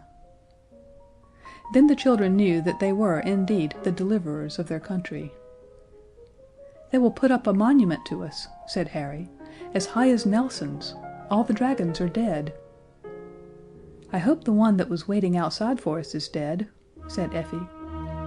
"And about the monument, Harry, I'm not so sure. What can they do with such a lot of dead dragons? It would take years and years to bury them, and they could never be burnt now, as they are so soaking wet. I wish the rain would wash them off into the sea." But this did not happen, and the children began to feel that they had not been so frightfully clever after all. "I wonder what this old thing's for," said Harry. He had found a rusty old tap, which seemed as though it had not been used for ages. Its china label was quite coated over with dirt and cobwebs. When Effie had cleaned it with a bit of her skirt, for, curiously enough, both the children had come out without pocket handkerchiefs, she found that the label said, "Waste." "Let's turn it on," she said. "It might carry off the dragons." The tap was very stiff from not having been used for such a long time, but together they managed to turn it on, and then ran to the mirror to see what happened. Already a great, round black hole had opened in the very middle of the map of England, and the sides of the map were tilting themselves up, so that the rain ran down toward the hole. "Oh, hurrah, hurrah, hurrah!" cried Effie, and she hurried back to the taps and turned on everything that seemed wet. Showery, good open weather, nice growing weather for the crops, and even south and southwest, because she had heard her father say that those winds brought rain. And now the floods of rain were pouring down on the country, and great sheets of water flowed toward the center of the map, and cataracts of water poured into the great round hole in the middle of the map, and the dragons were being washed away and disappearing down the waste pipe in great green masses and scattered green shoals, single dragons and dragons by the dozen, of all sizes, from the ones that carry off elephants down to the ones that get in your tea. Presently there was not a dragon left, so then they turned off the tap named Waste, and they half turned off the one labeled Sunshine. It was broken so that they could not turn it off altogether, and they turned on Fair to Moderate and Showery, and both taps stuck so that they could not be turned off, which accounts for our climate. How did they get home again? By the Snowdon Railway, of course. And was the nation grateful? Well, the nation was very wet, and by the time the nation had gotten dry again it was interested in the new invention for toasting muffins by electricity, and all the dragons were almost forgotten. Dragons do not seem so important when they are dead and gone, and you know there never was a reward offered. And what did Father and Mother say when Effie and Harry got home? My dear, that is the sort of silly question you children always will ask. However, just for this once, I don't mind telling you. Mother said, "Oh, my darlings, you're safe! You're safe! You naughty children, how could you be so disobedient? Go to bed at once." And their father, the doctor, said, "I wish I had known what you were going to do. I should have liked to preserve a specimen. I threw away the one I got out of Effie's eye. I intended to get a more perfect specimen. I did not anticipate this immediate extinction of the species." The professor said nothing, but he rubbed his hands. He had kept his specimen, the one the size of an earwig that he gave Harry half a crown for, and he has it to this day. You must get him to show it to you. End of chapter 3.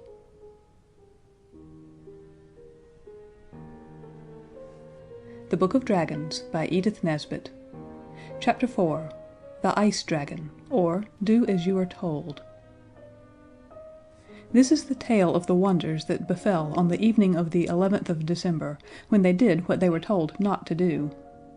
You may think that you know all the unpleasant things that could possibly happen to you if you are disobedient, but there are some things which even you do not know, and they did not know them either. Their names were George and Jane. There were no fireworks that year on Guy Fawkes' Day, because the heir to the throne was not well. He was cutting his first tooth, and that is a very anxious time for any person, even for a royal one. He was really very poorly, so that fireworks would have been in the worst possible taste, even at Land's End or in the Isle of Man, whilst in Forest Hill, which was the home of Jane and George, anything of the kind was quite out of the question. Even the Crystal Palace, empty-headed as it is, felt that this was no time for Catherine wheels. But when the Prince had cut his tooth, rejoicings were not only admissible but correct, and the 11th of December was proclaimed Firework Day. All the people were most anxious to show their loyalty, and to enjoy themselves at the same time. So there were fireworks and torchlight processions, and set pieces at the Crystal Palace, with "Blessings on our Prince," and "Long live our royal darling," in different colored fires. And the most private of boarding schools had a half holiday, and even the children of plumbers and authors had twopence each given them to spend as they liked. George and Jane had sixpence each, and they spent the whole amount on a golden rain, which would not light for ever so long, and when it did light went out almost at once, so they had to look at the fireworks in the gardens next door, and at the ones at the Crystal Palace, which were very glorious indeed. All their relations had colds in their heads, so Jane and George were allowed to go out into the garden alone to let off their firework. Jane had put on her fur cape and her thick gloves, and her hood with the silver fox fur on it that was made out of Mother's old muff, and George had his overcoat with the 3 capes, and his comforter, and Father's sealskin traveling cap with the pieces that come down over your ears. It was dark in the garden, but the fireworks all about made it seem very gay, and though the children were cold, they were quite sure that they were enjoying themselves. They got up on the fence at the end of the garden to see better, and then they saw, very far away, where the edge of the dark world is, a shining line of straight, beautiful lights arranged in a row, as if they were the spears carried by a fairy army. "Oh, how pretty," said Jane. "I wonder what they are. It looks as if the fairies were planting little shining baby poplar trees and watering them with liquid light." "Liquid fiddlestick," said George. He had been to school, so he knew that these were only the aurora borealis, or northern lights, and he said so. "But what is the Rory Bory what's-its-name?" asked Jane. "Who lights it, and what's it there for?" George had to own that he had not learned that. "But I know," said he, "that it has something to do with the Great Bear, and the Dipper, and the Plough, and Charles's Wain." "And what are they?" asked Jane. "Oh, they're the surnames of some of the star families. There goes a jolly rocket," answered George, and Jane felt as if she almost understood about the star families. The fairy spears of light twinkled and gleamed.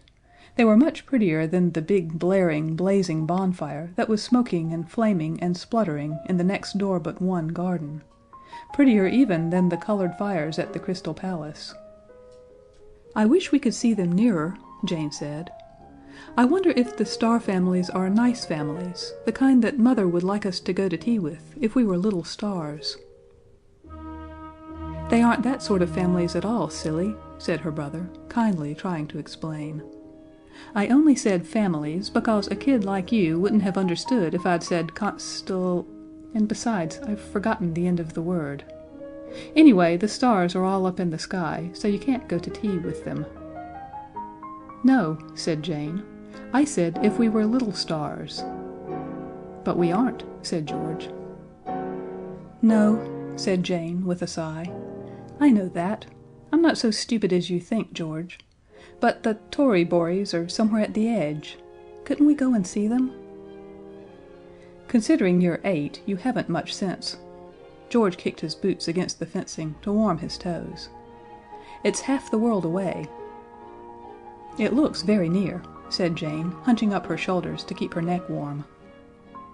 "They're close to the North Pole," said George. "Look here, I don't care a straw about the aurora borealis, but I shouldn't mind discovering the North Pole. It's awfully difficult and dangerous, and then you come home and write a book about it with a lot of pictures, and everybody says how brave you are." Jane got off the fence. "Oh, George, let's," she said. "We shall never have such a chance again, all alone by ourselves, and quite late, too." "I'd go right enough if it wasn't for you," George answered gloomily, "but you know they always say I lead you into mischief. And if we went to the North Pole we should get our boots wet as likely as not. And you remember what they said about not going on the grass." "They said the lawn," said Jane. "We're not going on the lawn. Oh, George, do let's. It doesn't look so very far. We could be back before they had time to get dreadfully angry." "All right," said George. "But mind, I don't want to go." So off they went. They got over the fence, which was very cold and white and shiny, because it was beginning to freeze, and on the other side of the fence was somebody else's garden, so they got out of that as quickly as they could, and beyond that was a field where there was another big bonfire, with people standing around it who looked quite dark-skinned. "It's like Indians," said George, and wanted to stop and look, but Jane pulled him on, and they passed by the bonfire and got through a gap in the hedge into another field, a dark one, and far away, beyond quite a number of other dark fields, the northern lights shone and sparkled and twinkled. Now, during the winter the Arctic regions come much farther south than they are marked on the map. Very few people know this, though you would think they could tell it by the ice in the jugs of a morning. And just when George and Jane were starting for the North Pole, the Arctic regions had come down very nearly as far as Forest Hill, so that as the children walked on, it grew colder and colder, and presently they saw that the fields were covered with snow, and there were great icicles hanging from all the hedges and gates, and the northern lights still seemed some way off. They were crossing a very rough, snowy field when Jane first noticed the animals. There were white rabbits and white hares, and all sorts and sizes of white birds, and some larger creatures in the shadows of the hedges that Jane was sure were wolves and bears. "Polar bears and Arctic wolves, of course I mean," she said, for she did not want George to think her stupid again. There was a great hedge at the end of this field, all covered with snow and icicles, but the children found a place where there was a hole, and as no bears or wolves seemed to be just in that part of the hedge, they crept through and scrambled out of the frozen ditch on the other side. And then they stood still and held their breath with wonder. For in front of them, running straight and smooth right away to the northern lights, lay a great wide road of pure dark ice, and on each side were tall trees all sparkling with white frost, and from the boughs of the trees hung strings of stars threaded on fine moonbeams and shining so brightly that it was like a beautiful fairy daylight. Jane said so, but George said it was like the electric lights at the Earl's Court Exhibition. The rows of trees went as straight as ruled lines away, away and away, and at the other end of them shone the aurora borealis. There was a signpost of silvery snow, and on it in letters of pure ice the children read, "This way to the North Pole."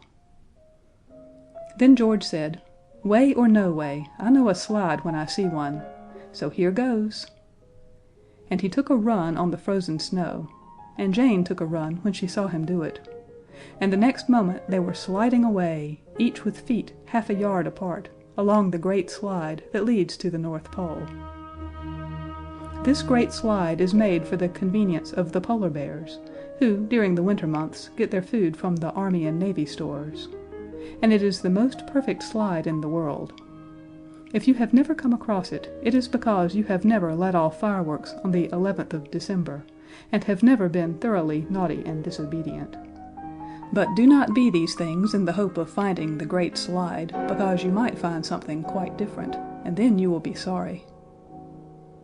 The great slide is like common slides, in that when once you have started, you have to go on to the end, unless you fall down, and then it hurts just as much as the smaller kind on ponds. The great slide runs downhill all the way, so that you keep on going faster and faster and faster. George and Jane went so fast that they had not time to notice the scenery. They only saw the long lines of frosted trees and the starry lamps, and on each side, rushing back as they slid on, a very broad white world and a very large black night, and overhead, as well as in the trees, the stars were bright like silver lamps, and far ahead shone and trembled and sparkled the line of fairy spears. Jane said that, and George said, "I can see the northern lights quite plain." It is very pleasant to slide and slide and slide on clear dark ice, especially if you feel you are really going somewhere, and more especially if that somewhere is the North Pole. The children's feet made no noise on the ice, and they went on and on in a beautiful white silence. But suddenly the silence was shattered, and a cry rang out over the snow. "Hey, you there! Stop!" "Tumble for your life!" cried George, and he fell down at once, because it is the only way to stop. Jane fell on top of him, and then they crawled on hands and knees to the snow at the edge of the slide, and there was a sportsman, dressed in a peaked cap and a frozen mustache, like the one you see in the pictures about Ice Peter, and he had a gun in his hand. "You don't happen to have any bullets about you?" said he. "No," George said truthfully. "I had 5 of Father's revolver cartridges, but they were taken away the day Nurse turned out my pockets to see if I had taken the knob of the bathroom door by mistake." "Quite so," said the sportsman. "These accidents will occur. You don't carry firearms, then, I presume?" "I haven't any firearms," said George, "but I have a firework. It's only a squib one of the boys gave me, if that's any good."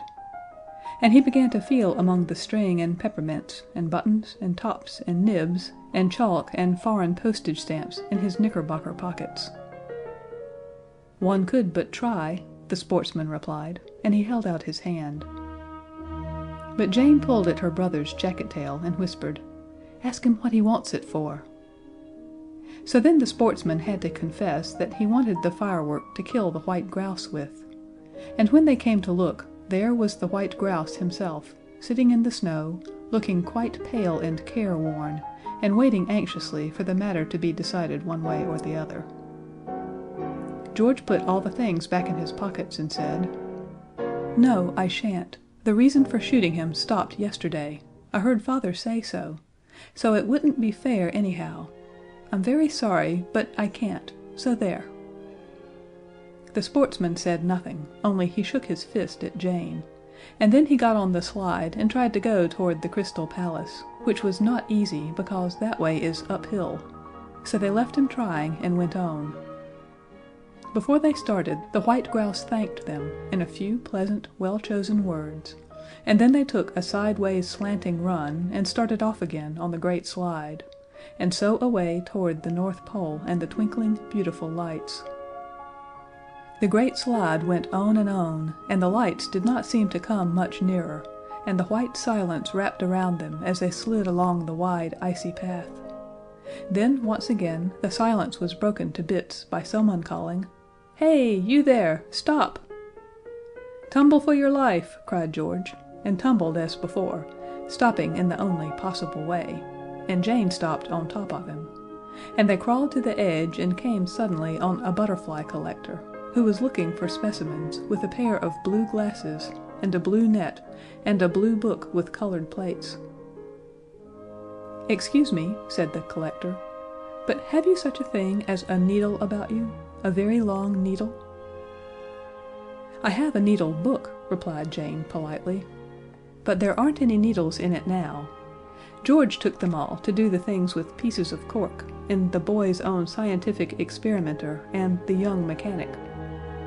He did not do the things, but he did for the needles." "Curiously enough," said the collector, "I too wish to use the needle in connection with cork." "I have a hat pin in my hood," said Jane. "I fastened the fur with it when it caught in the nail on the greenhouse door. It is very long and sharp. Would that do?" "One could but try," said the collector, and Jane began to feel for the pin. But George pinched her arm and whispered, "Ask what he wants it for." Then the collector had to own that he wanted the pin to stick through the great Arctic moth. "A magnificent specimen," he added, "which I am most anxious to preserve." And there, sure enough, in the collector's butterfly net, sat the great Arctic moth, listening attentively to the conversation. "Oh, I couldn't!" cried Jane. And while George was explaining to the collector that they would really rather not, Jane opened the blue folds of the butterfly net and asked the moth quietly if it would please step outside for a moment, and it did. When the collector saw that the moth was free, he seemed less angry than grieved. "Well, well," said he, "here's a whole Arctic expedition thrown away. I shall have to go home and fit out another. And that means a lot of writing to the papers and things. You seem to be a singularly thoughtless little girl." So they went on, leaving him, too, trying to go uphill towards the Crystal Palace. When the great white Arctic moth had returned thanks in a suitable speech, George and Jane took a sideways slanting run and started sliding again, between the star lamps along the great slide toward the North Pole. They went faster and faster, and the lights ahead grew brighter and brighter, so that they could not keep their eyes open, but had to blink and wink as they went. And then suddenly the great slide ended in an immense heap of snow, and George and Jane shot right into it, because they could not stop themselves. And the snow was soft, so that they went in up to their very ears. When they had picked themselves out and thumped each other on the back to get rid of the snow, they shaded their eyes and looked. And there, right in front of them, was the wonder of wonders, the North Pole, towering high and white and glistening like an ice lighthouse. And it was quite, quite close, so that you had to put your head as far back as it would go, and farther, before you could see the high top of it. It was made entirely of ice. You will hear grown-up people talk a great deal of nonsense about the North Pole, and when you are grown up, it is even possible that you may talk nonsense about it yourself. The most unlikely things do happen. But deep down in your heart, you must always remember that the North Pole is made of clear ice, and could not possibly, if you come to think of it, be made of anything else. All around the pole, making a bright ring about it, were hundreds of little fires, and the flames of them did not flicker and twist, but went up blue and green and rosy and straight like the stalks of dream lilies. Jane said so, but George said they were as straight as ramrods. And these flames were the aurora borealis, which the children had seen as far away as Forest Hill. The ground was quite flat, and covered with smooth, hard snow, which shone and sparkled like the top of a birthday cake that has been iced at home. The ones done at the shops do not shine and sparkle, because they mix flour with the icing sugar. "It is like a dream," said Jane. And George said, "It is the North Pole. Just think of the fuss people always make about getting here, and it was no trouble at all, really." "I dare say lots of people have gotten here," said Jane dismally. "It's not the getting here, I see that. It's the getting back again. Perhaps no one will ever know that we have been here, and the robins will cover us with leaves, and—" "Nonsense," said George. "There aren't any robins, and there aren't any leaves. It's just the North Pole, that's all, and I've found it. And now I shall try to climb up and plant the British flag on the top. My handkerchief will do. And if it really is the North Pole, my pocket compass Uncle James gave me will spin around and around, and then I shall know. Come on." So Jane came on, and when they got close to the clear, tall, beautiful flames, they saw that there was a great, queer-shaped lump of ice all around the bottom of the pole. Clear, smooth, shining ice, that was deep, beautiful Prussian blue, like icebergs in the thick parts, and all sorts of wonderful, glimmery, shimmery, changing colors in the thin parts, like the cut-glass chandelier in Grandmamma's house in London. "It is a very curious shape," said Jane. "It's almost like—" She moved back a step to get a better view of it. "It's almost like a dragon." "It's much more like the lamp-posts on the Thames Embankment," said George, who had noticed a curly thing like a tail that went twisting up the North Pole. "Oh, George!" cried Jane. "It is a dragon! I can see its wings! Whatever shall we do?" And sure enough, it was a dragon, a great, shining, winged, scaly, clawy, big-mouthed dragon, made of pure ice. It must have gone to sleep curled around the hole where the warm steam used to come up from the middle of the earth, and then when the earth got colder, and the column of steam froze and was turned into the North Pole, the dragon must have got frozen in his sleep. Frozen too hard to move. And there he stayed. And though he was very terrible, he was very beautiful too. Jane said so, but George said, "Oh, don't bother. I'm thinking how to get onto the pole and try the compass without waking the brute."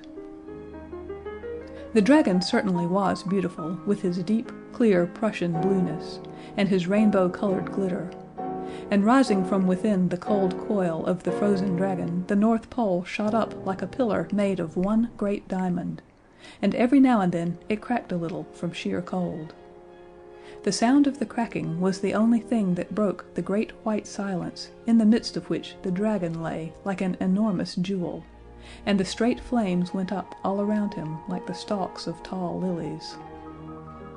And as the children stood there looking at the most wonderful sight their eyes had ever seen, there was a soft padding of feet and a hurry-scurry behind them, and from the outside darkness beyond the flame stalks came a crowd of little brown creatures running, jumping, scrambling, tumbling head over heels and on all fours, and some even walking on their heads.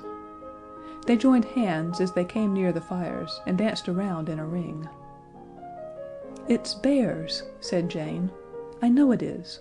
Oh, how I wish we hadn't come, and my boots are so wet."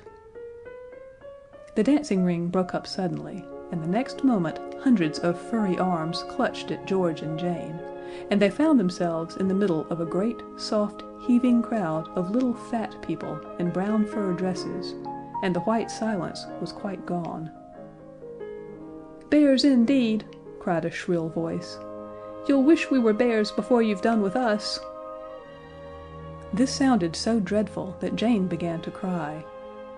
Up to now the children had only seen the most beautiful and wondrous things, but now they began to be sorry they had done what they were told not to, and the difference between lawn and grass did not seem so great as it had at Forest Hill. Directly Jane began to cry, all the brown people started back. No one cries in the Arctic regions for fear of being struck by the frost, so that these people had never seen anyone cry before. "Don't cry for real," whispered George, "or you'll get chilblains in your eyes. But pretend to howl, it frightens them." So Jane went on pretending to howl, and the real crying stopped. It always does when you begin to pretend. You try it. Then, speaking very loud so as to be heard over the howls of Jane, George said, "Yah, who's afraid? We are George and Jane. Who are you?" "We are the sealskin dwarfs," said the brown people, twisting their furry bodies in and out of the crowd like the changing glass in kaleidoscopes. "We are very precious and expensive, for we are made throughout of the very best sealskin." "And what are those fires for?" bellowed George, for Jane was crying louder and louder. "Those," shouted the dwarfs, coming a step nearer, "are the fires we make to thaw the dragon. He is frozen now, so he sleeps curled up around the pole, but when we have thawed him with our fires, he will wake up and go and eat everybody in the world except us." "Whatever do you want him to do that for?" yelled George. "Oh, just for spite," bawled the dwarfs carelessly, as if they were saying, "just for fun." Jane stopped crying to say, "You are heartless." "No, we aren't," they said. "Our hearts are made of the finest sealskin, just like little fat sealskin purses." And they all came a step nearer. They were very fat and round. Their bodies were like sealskin jackets on a very stout person.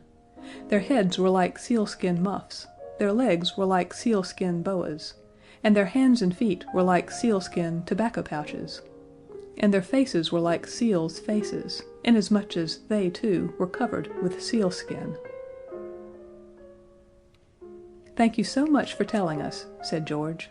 "Good evening." Keep on howling, Jane." But the dwarfs came a step nearer, muttering and whispering. Then the muttering stopped, and there was a silence so deep that Jane was afraid to howl in it. But it was a brown silence, and she had liked the white silence better. Then the chief dwarf came quite close and said, "What's that on your head?" And George felt it was all up, for he knew it was his father's sealskin cap. The dwarf did not wait for an answer. "It's made of one of us," he screamed, "or else one of the seals, our poor relations. Boy, now your fate is sealed." Looking at the wicked seal faces all around them, George and Jane felt that their fate was sealed indeed. The dwarfs seized the children in their furry arms. George kicked, but it is no use kicking sealskin, and Jane howled, but the dwarfs were getting used to that. They climbed up the dragon's side and dumped the children down on his icy spine with their backs against the North Pole. You have no idea how cold it was. The kind of cold that makes you feel small and prickly inside your clothes, and makes you wish you had 20 times as many clothes to feel small and prickly inside of. The sealskin dwarfs tied George and Jane to the North Pole, and as they had no ropes, they bound them with snow wreaths, which are very strong when they are made in the proper way, and they heaped up the fires very close and said, "Now the dragon will get warm, and when he gets warm he will wake, and when he wakes he will be hungry, and when he is hungry he will begin to eat, and the first thing he will eat will be you." The little, sharp, many-colored flames sprang up like the stalks of dream lilies, but no heat came to the children, and they grew colder and colder. "We shan't be very nice when the dragon does eat us, that's one comfort," said George. "We shall be turned into ice long before that."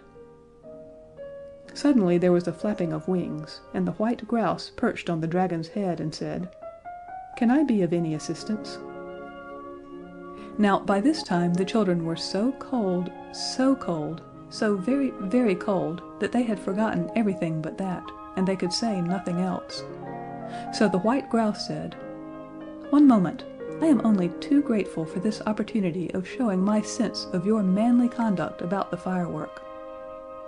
And the next moment there was a soft whispering rustle of wings overhead, and then, fluttering slowly, softly down, came hundreds and thousands of little white fluffy feathers. They fell on George and Jane like snowflakes, and, like flakes of fallen snow lying one above another, they grew into a thicker and thicker covering, so that presently the children were buried under a heap of white feathers, and only their faces peeped out. "Oh, you dear, good, kind white grouse," said Jane. "But you'll be cold yourself, won't you, now you have given us all your pretty, dear feathers?" The white grouse laughed, and his laugh was echoed by thousands of kind, soft bird voices. "Did you think all those feathers came out of one breast? There are hundreds and hundreds of us here, and every one of us can spare a little tuft of soft breast feathers to help keep two kind little hearts warm." Thus spoke the grouse, who certainly had very pretty manners. So now the children snuggled under the feathers and were warm, and when the sealskin dwarfs tried to take the feathers away, the grouse and his friends flew in their faces with flappings and screams, and drove the dwarfs back. They are a cowardly folk. The dragon had not moved yet, but then he might at any moment get warm enough to move, and though George and Jane were now warm, they were not comfortable nor easy in their minds. They tried to explain to the grouse, but though he is polite, he is not clever, and he only said, "You've got a warm nest, and we'll see that no one takes it from you. What more can you possibly want?" Just then came a new, strange, jerky fluttering of wings far softer than the grouse's, and George and Jane cried out together, "Oh, do mind your wings and the fires!" For they saw at once that it was the great white Arctic moth. "What's the matter?" he asked, settling on the dragon's tail. So they told him. "Sealskin, are they?" said the moth. "Just you wait a minute."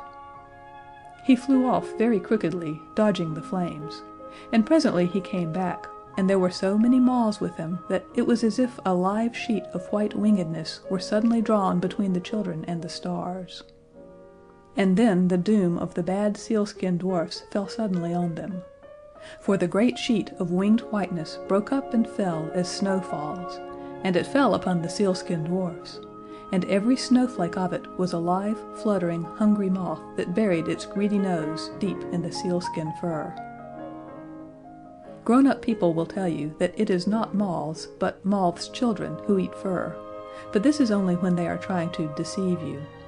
When they are not thinking about you, they say, "I fear the moths have got at my ermine tippet," or, "Your poor Aunt Emma had a lovely sable cloak, but it was eaten by moths."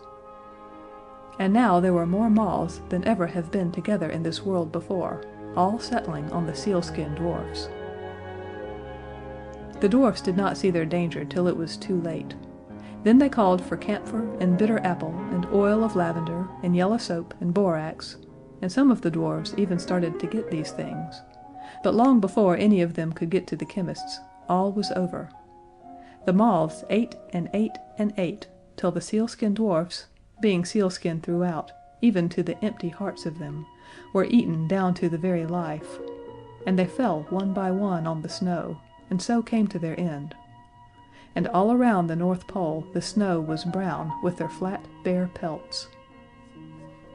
"Oh, thank you, darling Arctic moth," cried Jane. "You are good. I do hope you haven't eaten enough to disagree with you afterward." Millions of moth voices answered, with laughter as soft as moth wings. "We should be a poor set of fellows if we couldn't overeat ourselves once in a while, to oblige a friend." And off they all fluttered, and the white grouse flew off, and the sealskin dwarfs were all dead, and the fires went out, and George and Jane were left alone in the dark with the dragon.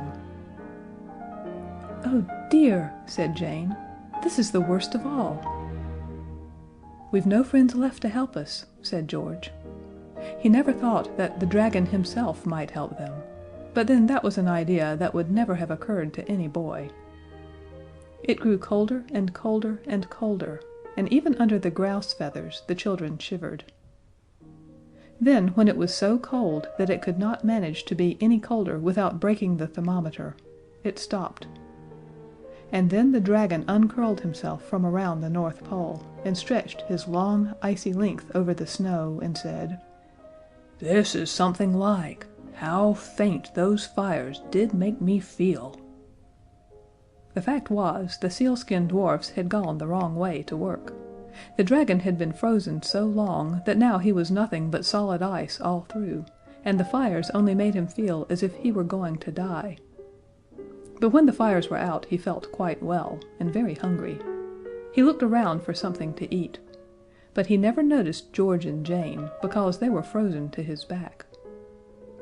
He moved slowly off, and the snow wreaths that bound the children to the pole gave way with a snap, and there was the dragon crawling south, with Jane and George on his great, scaly, icy, shining back.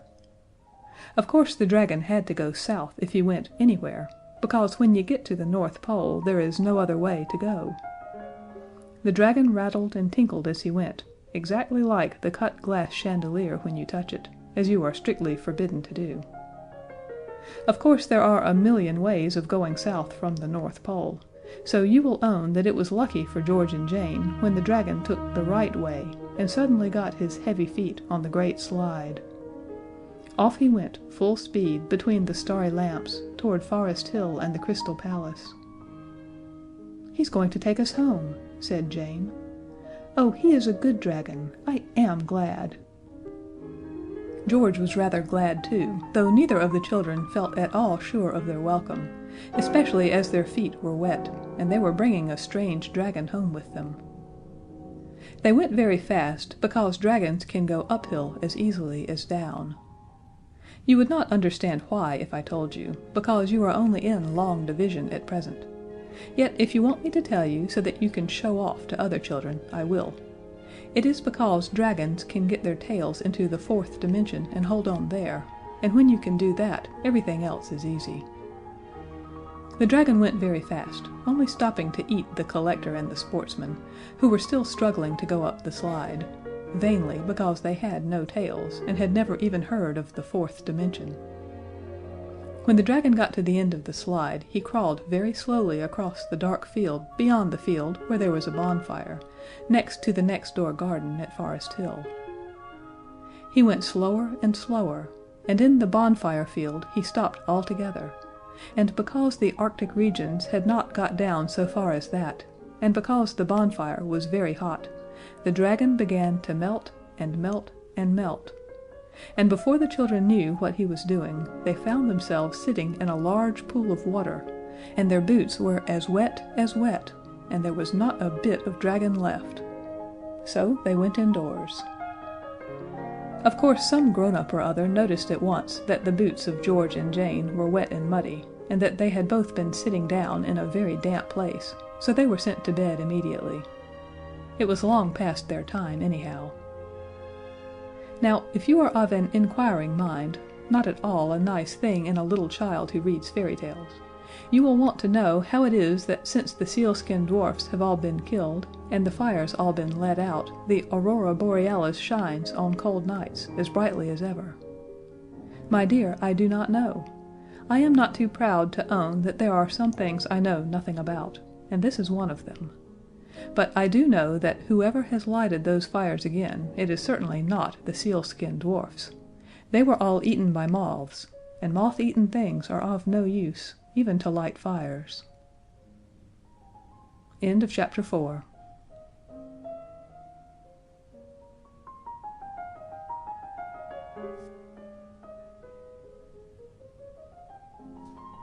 The Book of Dragons by Edith Nesbit.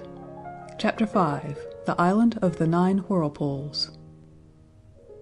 The dark arch that led to the witch's cave was hung with a black and yellow fringe of live snakes. As the queen went in, keeping carefully in the middle of the arch, all the snakes lifted their wicked flat heads and stared at her with their wicked yellow eyes. You know it is not good manners to stare, even at royalty, except of course for cats. And the snakes had been so badly brought up that they even put their tongues out at the poor lady. Nasty, thin, sharp tongues they were, too. Now, the queen's husband was, of course, the king. And besides being a king, he was an enchanter, and considered to be quite at the top of his profession, so he was very wise. And he knew that when kings and queens want children, the queen always goes to see a witch. So he gave the queen the witch's address, and the queen called on her, though she was very frightened and did not like it at all. The witch was sitting by a fire of sticks, stirring something bubbly in a shiny copper cauldron. "What do you want, my dear?" she said to the queen. "Oh, if you please," said the queen, "I want a baby, a very nice one. We don't want any expense spared. My husband said—" "Oh yes," said the witch, "I know all about him. And so you want a child. Do you know it will bring you sorrow?" "It will bring me joy first," said the queen. "Great sorrow," said the witch. "Greater joy," said the queen. Then the witch said, "Well, have it your own way. I suppose it's as much as your place is worth to go back without it?" "The king would be very much annoyed," said the poor queen. "Well, well," said the witch, "what will you give me for the child?" "Anything you ask for, and all I have," said the queen. "Then give me your gold crown." The queen took it off quickly. "And your necklace of blue sapphires." The queen unfastened it. "And your pearl bracelets." The queen unclasped them. "And your ruby clasps." And the queen undid the clasps. "Now the lilies from your breast." The queen gathered together the lilies. "And the diamonds of your little bright shoe buckles."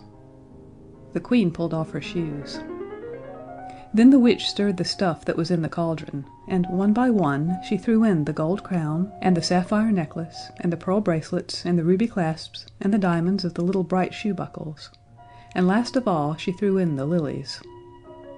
The stuff in the cauldron boiled up in foaming flashes of yellow and blue and red and white and silver, and sent out a sweet scent, and presently the witch poured it out into a pot and set it to cool in the doorway among the snakes. Then she said to the queen, Your child will have hair as golden as your crown, eyes as blue as your sapphires. The red of your rubies will lie on its lips, and its skin will be clear and pale as your pearls. Its soul will be white and sweet as your lilies, and your diamonds will be no clearer than its wits." "Oh, thank you, said the Queen. "And when will it come?" "You will find it when you get home." "And won't you have something for yourself?" asked the Queen. "Any little thing you fancy. Would you like a country, or a sack of jewels?"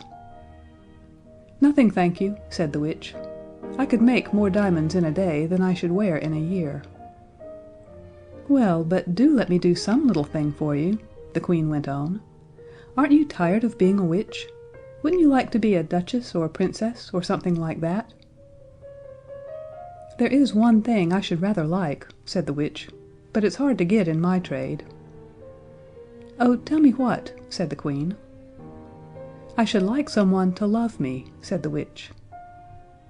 Then the Queen threw her arms around the witch's neck and kissed her 100 times. "Why," she said, "I love you better than my life. You've given me the baby, and the baby shall love you too." "Perhaps it will," said the witch. "And when the sorrow comes, send for me. Each of your 50 kisses will be a spell to bring me to you. Now drink up your medicine, there's a dear, and run along home." So the Queen drank the stuff in the pot, which was quite cool by this time, and she went out under the fringe of snakes, and they all behaved like good Sunday school children. Some of them even tried to drop a curtsy to her as she went by, though that is not easy when you are hanging wrong way up by your tail. But the snakes knew the Queen was friends with their mistress, so of course they had to do their best to be civil. When the Queen got home, sure enough, there was the baby lying in the cradle with the royal arms blazoned on it, crying as naturally as possible. It had pink ribbons to tie up its sleeves, so the Queen saw at once it was a girl. When the King knew this, he tore his black hair with fury. "Oh, you silly, silly Queen," he said. "Why didn't I marry a clever lady? Did you think I went to all the trouble and expense of sending you to a witch to get a girl? You knew well enough it was a boy I wanted. A boy, an heir, a prince, to learn all my magic and my enchantments, and to rule the kingdom after me. I'll bet a crown, my crown," he said, "you never even thought to tell the witch what kind you wanted, did you now?" And the Queen hung her head and had to confess that she had only asked for a child. "Very well, madam," said the King. "Very well, have it your own way. And make the most of your daughter while she is a child." The Queen did. All the years of her life had never held half so much happiness as now lived in each of the moments when she held her little baby in her arms. And the years went on, and the King grew more and more clever at magic, and more disagreeable at home, and the Princess grew more beautiful and more dear every day she lived. The Queen and the Princess were feeding the goldfish in the courtyard fountains with crumbs of the Princess's 18th birthday cake, when the King came into the courtyard, looking as black as thunder, with his black raven hopping after him. He shook his fist at the family, as indeed he generally did whenever he met them, for he was not a king with pretty home manners. The raven sat down on the edge of the marble basin and tried to peck the goldfish. It was all he could do to show that he was in the same temper as his master. "A girl, indeed," said the King angrily. "I wonder you can dare to look me in the face when you remember how your silliness has spoiled everything." "You oughtn't to speak to my mother like that," said the Princess. She was 18, and it came to her suddenly, and all in a moment, that she was a grown-up, so she spoke out. The King could not utter a word for several minutes, he was too angry.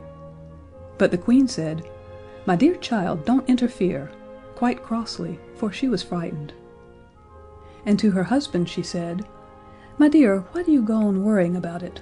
Our daughter is not a boy, it is true, but she may marry a clever man who could rule your kingdom after you, and learn as much magic as ever you cared to teach him."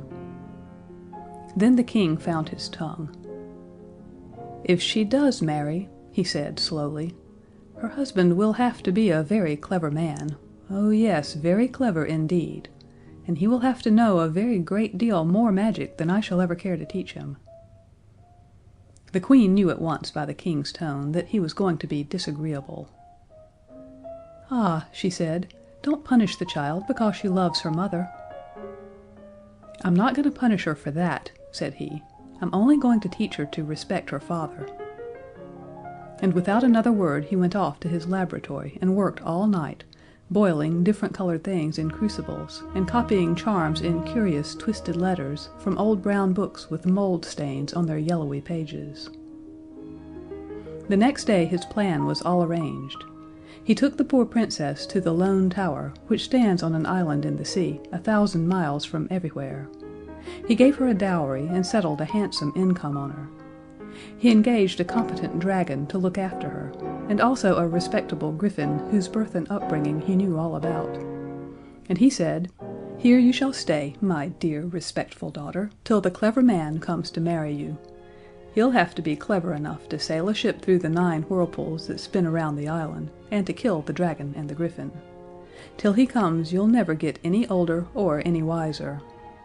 No doubt he will soon come. You can employ yourself in embroidering your wedding gown. I wish you joy, my dutiful child." And his carriage, drawn by live thunderbolts (thunder travels very fast), rose in the air and disappeared, and the poor Princess was left with the dragon and the griffin on the island of the 9 whirlpools. The Queen, left at home, cried for a day and a night, and then she remembered the witch and called to her. And the witch came, and the Queen told her all. "For the sake of the twice 25 kisses you gave me," said the witch, "I will help you. But it is the last thing I can do, and it is not much. Your daughter is under a spell, and I can take you to her. But if I do, you will have to be turned to stone, and to stay so till the spell is taken off the child." "I would be a stone for 1,000 years," said the poor Queen, "if at the end of them I could see my dear again." So the witch took the Queen in a carriage drawn by live sunbeams, which travel more quickly than anything else in the world, and much quicker than thunder, and so away and away to the Lone Tower on the island of the 9 whirlpools. And there was the Princess sitting on the floor in the best room of the Lone Tower, crying as if her heart would break, and the dragon and the griffin were sitting primly on each side of her. "Oh, mother, mother, mother!" she cried, and hung around the Queen's neck as if she would never let go. "Now," said the witch, when they had all cried as much as was good for them, "I can do 1 or 2 other little things for you. Time shall not make the Princess sad. All days will be like one day till her deliverer comes. And you and I, dear Queen, will sit in stone at the gate of the tower. In doing this for you I'll lose all my witch's powers, and when I say the spell that changes you to stone, I shall change with you, and if we ever come out of the stone I shall be a witch no more, but only a happy old woman." Then the 3 kissed one another again and again, and the witch said the spell, and on each side of the door there was now a stone lady. One of them had a stone crown on its head and a stone scepter in its hand, but the other held a stone tablet with words on it, which the griffin and the dragon could not read, though they had both had a very good education. And now all days seemed like one day to the Princess, and the next day always seemed the day when her mother would come out of the stone and kiss her again. And the years went slowly by. The wicked king died, and someone else took his kingdom, and many things were changed in the world. But the island did not change, nor the 9 whirlpools, nor the griffin, nor the dragon, nor the 2 stone ladies. And all the time, from the very first, the day of the Princess's deliverance was coming, creeping nearer and nearer and nearer. But no one saw it coming except the Princess, and she only in dreams.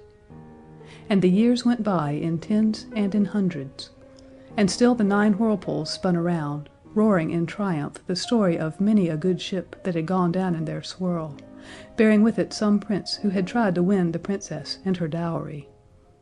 And the great sea knew all the other stories of the princes who had come from very far, and had seen the whirlpools, and had shaken their wise young heads and said, "'Bout ship!" and gone discreetly home to their nice, safe, comfortable kingdoms. But no one told the story of the deliverer who was to come, and the years went by. Now, after more scores of years than you would like to add up on your slate, a certain sailor boy sailed on the high seas with his uncle, who was a skilled skipper. And the boy could reef a sail and coil a rope, and keep the ship's nose steady before the wind. And he was as good a boy as you would find in a month of Sundays, and worthy to be a prince. Now, there is something which is wiser than all the world, and it knows when people are worthy to be princes. And this something came from the farther side of the seventh world and whispered in the boy's ear. And the boy heard, though he did not know he heard, and he looked out over the black sea with the white foam horses galloping over it, and far away he saw a light. And he said to the skipper, his uncle, "What light is that?" Then the skipper said, "All good things defend you, Nigel, from sailing near that light. It is not mentioned in all charts, but it is marked in the old chart I steer by, which was my father's fathers before me, and his father's fathers before him. It is the light that shines from the lone tower that stands above the 9 whirlpools.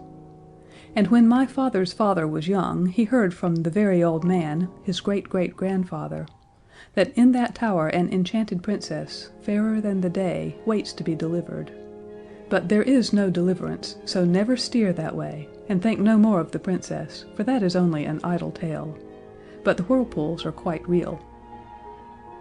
So, of course, from that day Nigel thought of nothing else. And as he sailed hither and thither upon the high seas, he saw from time to time the light that shone out to sea across the wild swirl of the 9 whirlpools.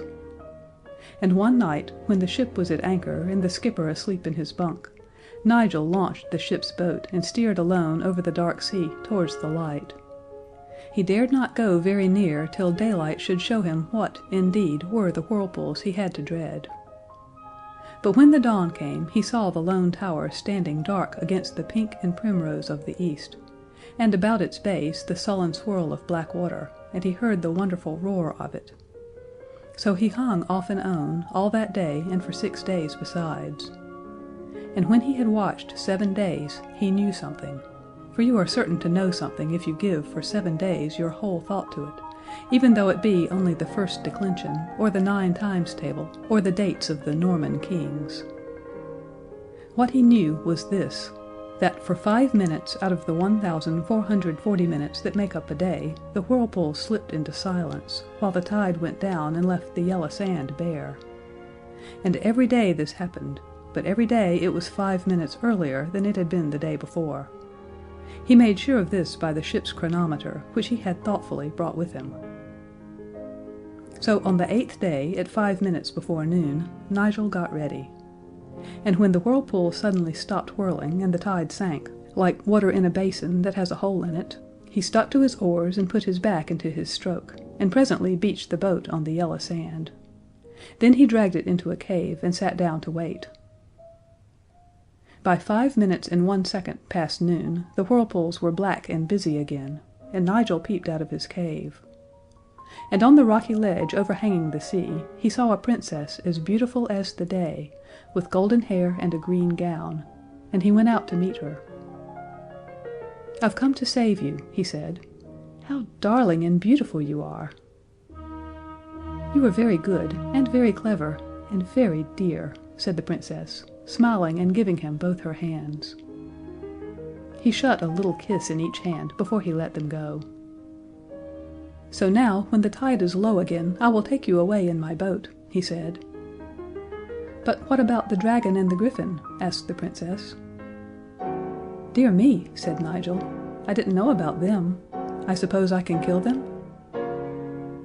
"Don't be a silly boy," said the princess, pretending to be very grown up, for though she had been on the island time only knows how many years, she was just 18, and she still liked pretending. "You haven't a sword or a shield or anything." "Well, don't the beasts ever go to sleep?" "Why, yes," said the princess, "but only once in 24 hours, and then the dragon is turned to stone. But the griffin has dreams. The griffin sleeps at tea time every day, but the dragon sleeps every day for 5 minutes, and every day it is 3 minutes later than it was the day before." "What time does he sleep today?" asked Nigel. "At 11," said the princess. "Ah," said Nigel. "Can you do sums?" "No," said the Princess sadly. "I was never good at them." "Then I must," said Nigel. "I can, but it's slow work, and it makes me very unhappy. It'll take me days and days." "Don't begin yet," said the Princess. "You'll have plenty of time to be unhappy when I'm not with you. Tell me all about yourself." So he did, and then she told him all about herself. "I know I've been here a long time," she said, "but I don't know what time is. And I am very busy sewing silk flowers on a golden gown for my wedding day. And the griffin does the housework, his wings are so convenient and feathery for sweeping and dusting. And the dragon does the cooking. He's hot inside, so of course it's no trouble to him. And though I don't know what time is, I'm sure it's time for my wedding day, because my golden gown only wants one more white daisy on the sleeve, and a lily on the bosom of it, and then it will be ready." Just then they heard a dry rustling clatter on the rocks above them, and a snorting sound. "It's the dragon," said the Princess hurriedly. "Goodbye. Be a good boy, and get your sum done." And she ran away and left him to his arithmetic. Now, the sum was this. If the whirlpools stop and the tide goes down once in every 24 hours, and they do it 5 minutes earlier every 24 hours, and if the dragon sleeps every day and he does it 3 minutes later every day, in how many days and at what time in the day will the tide go down 3 minutes before the dragon falls asleep? It is quite a simple sum, as you see. You could do it in a minute because you have been to a good school and have taken pains with your lessons. But it was quite otherwise with poor Nigel. He sat down to work out his sum with a piece of chalk on a smooth stone. He tried it by practice and the unitary method, by multiplication, and by rule of 3 3/4. He tried it by decimals and by compound interest. He tried it by square root and by cube root. He tried it by addition, simple and otherwise, and he tried it by mixed examples in vulgar fractions. But it was all of no use. Then he tried to do the sum by algebra, by simple and by quadratic equations, by trigonometry, by logarithms, and by conic sections. But it would not do. He got an answer every time, it is true, but it was always a different one, and he could not feel sure which answer was right. And just as he was feeling how much more important than anything else it is to be able to do your sums, the Princess came back. And now it was getting dark. "Why, you've been 7 hours over that sum," she said, "and you haven't done it yet. Look here, this is what is written on the tablet of the statue by the lower gate. It has figures in it. Perhaps it is the answer to the sum." She held out to him a big white magnolia leaf, and she had scratched on it with the pin of her pearl brooch, and it had turned brown where she had scratched it, as magnolia leaves will do. Nigel read, "After 9 days, T 2 24, D 2 27 ANS. P.S. And the griffin is artificial. R." He clapped his hands softly. "Dear Princess," he said, "I know that's the right answer. It says R too, you see. But I'll just prove it." So he hastily worked the sum backward in decimals and equations and conic sections, and all the rules he could think of, and it came right every time. "So now we must wait," he said. And they waited. And every day the Princess came to see Nigel and brought him food cooked by the dragon, and he lived in his cave and talked to her when she was there, and thought about her when she was not, and they were both as happy as the longest day in summer.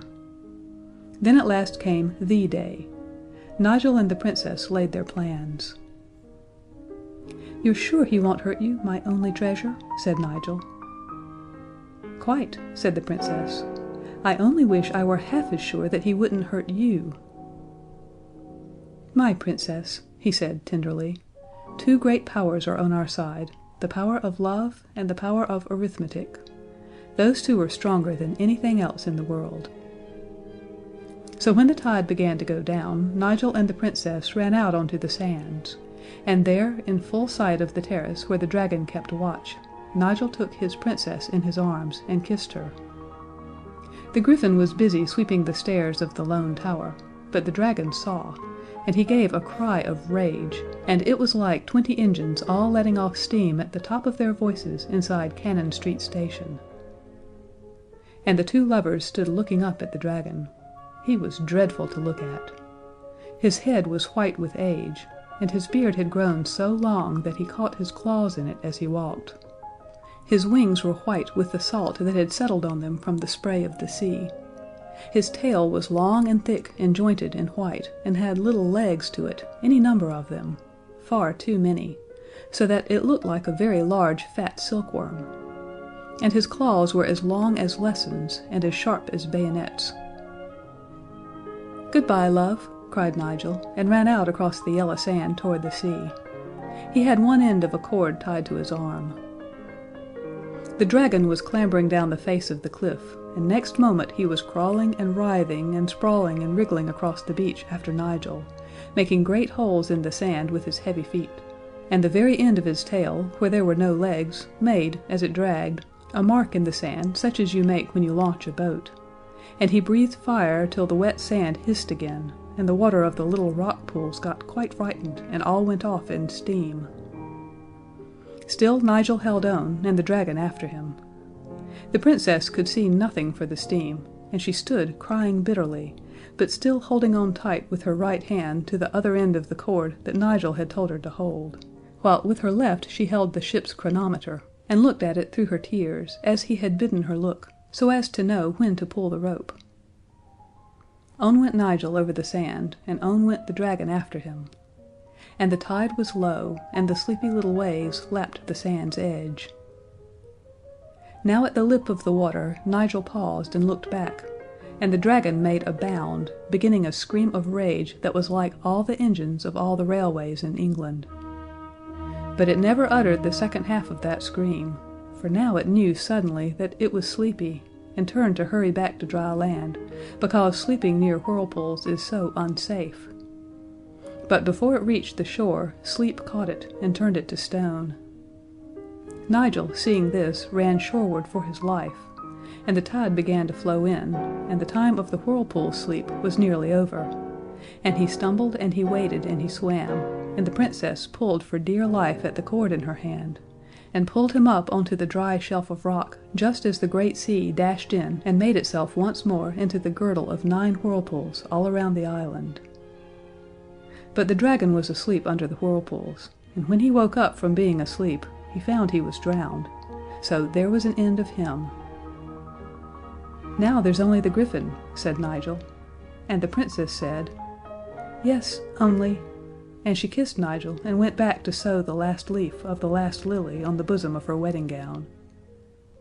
She thought and thought of what was written on the stone about the griffin being artificial, and next day she said to Nigel, "You know a griffin is half a lion and half an eagle, and the other 2 halves, when they've joined, make the Leo Griff. But I've never seen him.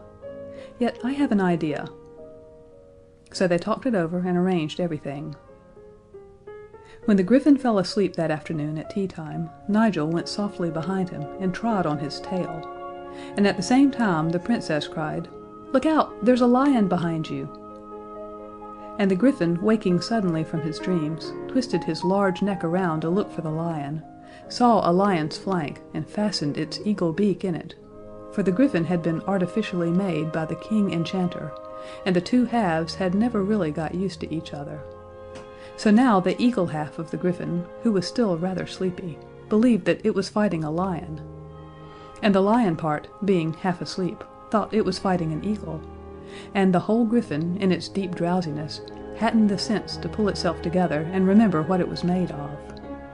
So the griffin rolled over and over, one end of it fighting with the other, till the eagle end pecked the lion end to death, and the lion end tore the eagle end with its claws till it died. And so the griffin that was made of a lion and an eagle perished, exactly as if it had been made of Kilkenny cats. "Poor griffin," said the Princess. "It was very good at the housework. I always liked it better than the dragon, it wasn't so hot-tempered." At that moment there was a soft, silky rush behind the Princess, and there was her mother, the Queen, who had slipped out of the stone statue at the moment the griffin was dead, and now came hurrying to take her dear daughter in her arms. The witch was clambering slowly off her pedestal. She was a little stiff from standing still so long. When they had all explained everything over and over to each other, as many times as was good for them, the witch said, "Well, but what about the whirlpools?" And Nigel said he didn't know. Then the witch said, "I'm not a witch anymore. I'm only a happy old woman, but I know some things still. Those whirlpools were made by the enchanter king's dropping 9 drops of his blood into the sea, and his blood was so wicked that the sea has been trying ever since to get rid of it, and that made the whirlpools. Now you've only got to go out at low tide." So Nigel understood and went out at low tide, and found in the sandy hollow left by the first whirlpool a great red ruby. That was the first drop of the wicked king's blood. The next day Nigel found another, and the next day another, and so on till the 9th day, and then the sea was as smooth as glass. The 9 rubies were used afterwards in agriculture. You had only to throw them out into a field if you wanted it plowed. Then the whole surface of the land turned itself over in its anxiety to get rid of something so wicked, and in the morning the field was found to be plowed as thoroughly as any young man at Oxford. So the wicked king did some good after all. When the sea was smooth, ships came from far and wide, bringing people to hear the wonderful story. And a beautiful palace was built, and the Princess was married to Nigel in her gold dress, and they all lived happily as long as was good for them. The dragon still lies, a stone dragon on the sand, and at low tide the little children play around him and over him. But the pieces that were left of the griffin were buried under the herb bed in the palace garden, because it had been so good at housework, and it wasn't its fault that it had been made so badly and put to such poor work as guarding a lady from her lover. I have no doubt that you will wish to know what the Princess lived on during the long years when the dragon did the cooking. My dear, she lived on her income, and that is a thing that a great many people would like to be able to do. End of chapter 5.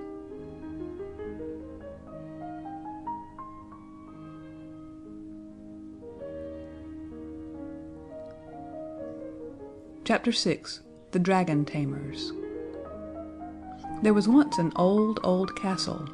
It was so old that its walls and towers and turrets and gateways and arches had crumbled to ruins, and of all its old splendor there were only 2 little rooms left, and it was here that John the blacksmith had set up his forge. He was too poor to live in a proper house, and no one asked any rent for the rooms in the ruin, because all the lords of the castle were dead and gone this many a year.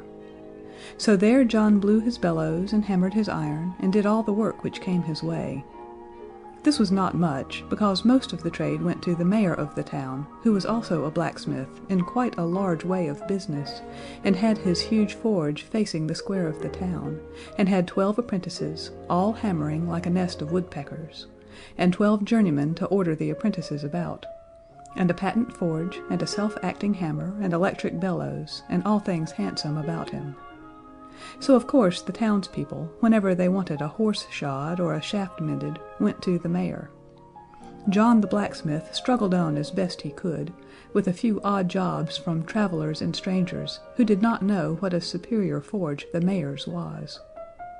The 2 rooms were warm and weather-tight, but not very large, so the blacksmith got into the way of keeping his old iron, his odds and ends, his faggots, and his 2d worth of coal in the great dungeon down under the castle. It was a very fine dungeon indeed, with a handsome vaulted roof, and big iron rings whose staples were built into the wall, very strong and convenient for tying captives to, and at one end was a broken flight of wide steps leading down no one knew where. Even the lords of the castle in the good old times had never known where those steps led to, but every now and then they would kick a prisoner down the steps in their light-hearted, hopeful way, and sure enough, the prisoners never came back. The blacksmith had never dared to go beyond the 7th step, and no more have I, so I know no more than he did what was at the bottom of those stairs. John the blacksmith had a wife and a little baby. When his wife was not doing the housework, she used to nurse the baby and cry, remembering the happy days when she lived with her father, who kept 17 cows and lived quite in the country, and when John used to come courting her in the summer evenings as smart, with a posy in his buttonhole. And now John's hair was getting gray, and there was hardly ever enough to eat.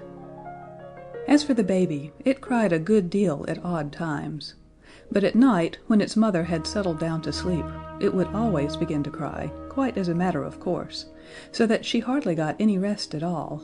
This made her very tired. The baby could make up for its bad nights during the day if it liked, but the poor mother couldn't. So whenever she had nothing to do, she used to sit and cry, because she was tired out with work and worry. One evening the blacksmith was busy with his forge. He was making a goat's shoe for the goat of a very rich lady, who wished to see how the goat liked being shod, and also whether the shoe would come to 5d. or 7d. before she ordered the whole set. This was the only order John had had that week. And as he worked, his wife sat and nursed the baby, who, for a wonder, was not crying. Presently, over the noise of the bellows and over the clank of the iron, there came another sound. The blacksmith and his wife looked at each other. "I heard nothing," said he. "Neither did I," said she. But the noise grew louder, and the two were so anxious not to hear it that he hammered away at the goat shoe harder than he had ever hammered in his life, and she began to sing to the baby, a thing she had not had the heart to do for weeks. But through the blowing and hammering and singing the noise came louder and louder, and the more they tried not to hear it, the more they had to. It was like the noise of some great creature purring, purring, purring, and the reason they did not want to believe they really heard it was that it came from the great dungeon down below where the old iron was, and the firewood, and the tuppence worth of coal, and the broken steps that went down into the dark and ended no one knew where. "It can't be anything in the dungeon," said the blacksmith, wiping his face. "Why, I shall have to go down there after more coals in a minute." "There isn't anything there, of course. How could there be?" said his wife. And they tried so hard to believe that there could be nothing there that presently they very nearly did believe it. Then the blacksmith took his shovel in one hand and his riveting hammer in the other, and hung the old stable lantern on his little finger, and went down to get the coals. "I am not taking the hammer because I think there is something there," said he, "but it is handy for breaking the large lumps of coal." "I quite understand," said his wife, who had brought the coal home in her apron that very afternoon, and knew that it was all coal dust. So he went down the winding stairs to the dungeon, and stood at the bottom of the steps, holding the lantern above his head, just to see that the dungeon really was empty as usual. Half of it was empty as usual, except for the old iron and odds and ends, and the firewood and the coals. But the other side was not empty. It was quite full, and what it was full of was dragon. "It must have come up those nasty broken steps from goodness knows where," said the blacksmith to himself, trembling all over, as he tried to creep back up the winding stairs. But the dragon was too quick for him. It put out a great claw and caught him by the leg, and as it moved it rattled like a great bunch of keys, or like the sheet iron they make thunder out of in pantomimes. "No, you don't," said the dragon in a spluttering voice like a damp squib. "Dearie, dearie me!" said poor John, trembling more than ever in the claw of the dragon. "Here's a nice end for a respectable blacksmith." The dragon seemed very much struck by this remark. "Do you mind saying that again?" said he, quite politely. So John said again, very distinctly, "Here is a nice end for a respectable blacksmith." "I didn't know," said the dragon. "Fancy now, you're the very man I wanted." "So I understood you to say before," said John, his teeth chattering. "Oh, I don't mean what you mean," said the dragon, "but I should like you to do a job for me. One of my wings has got some of the rivets out of it just above the joint. Could you put that to rights?" "I might, sir," said John politely, for you must always be polite to a possible customer, even if he be a dragon. A master craftsman, you are a master, of course, can see in a minute what's wrong," the dragon went on. "Just come around here and feel my plates, will you?" John timidly went around when the dragon took his claw away, and sure enough, the dragon's wing was hanging loose, and several of the plates near the joint certainly wanted riveting. The dragon seemed to be made almost entirely of iron armor, a sort of tawny red rust color it was, from damp no doubt, and under it he seemed to be covered with something furry. All the blacksmith welled up in John's heart, and he felt more at ease. "You could certainly do with a rivet or two, sir," said he. "In fact, you want a good many." "Well, get to work then," said the dragon. "You mend my wing, and then I'll go out and eat up all the town. And if you make a really smart job of it, I'll eat you last. There."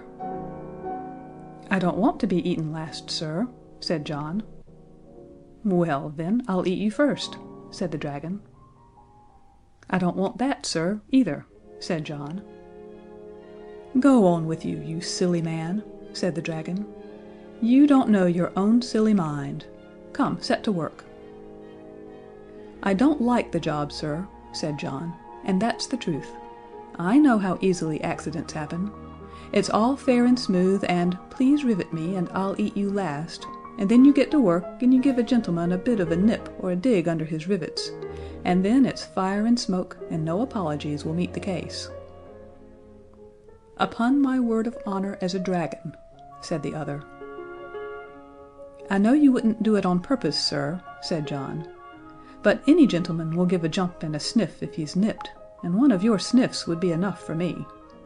Now, if you'd just let me fasten you up." "It would be so undignified," objected the dragon.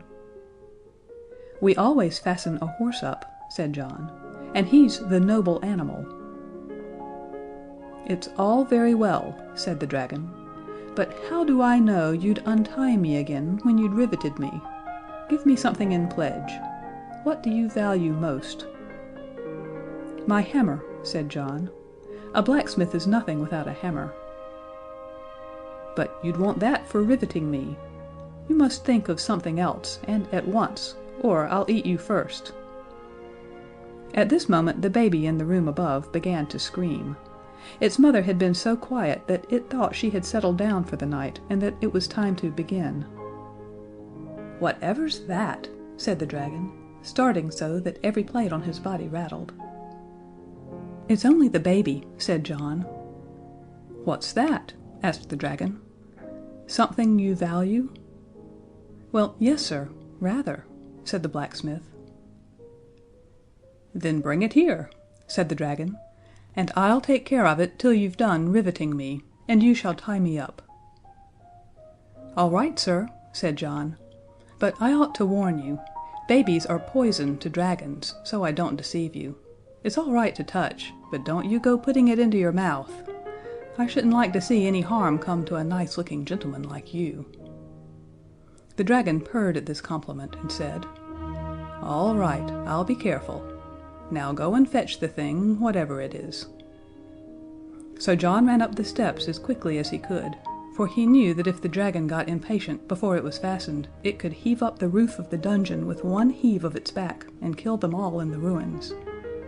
His wife was asleep, in spite of the baby's cries, and John picked up the baby and took it down and put it between the dragon's front paws. "You just purr to it, sir," he said, "and it'll be as good as gold." So the dragon purred, and his purring pleased the baby so much that it stopped crying. Then John rummaged among the heap of old iron and found there some heavy chains and a great collar that had been made in the days when men sang over their work and put their hearts into it, so that the things they made were strong enough to bear the weight of 1,000 years, let alone a dragon.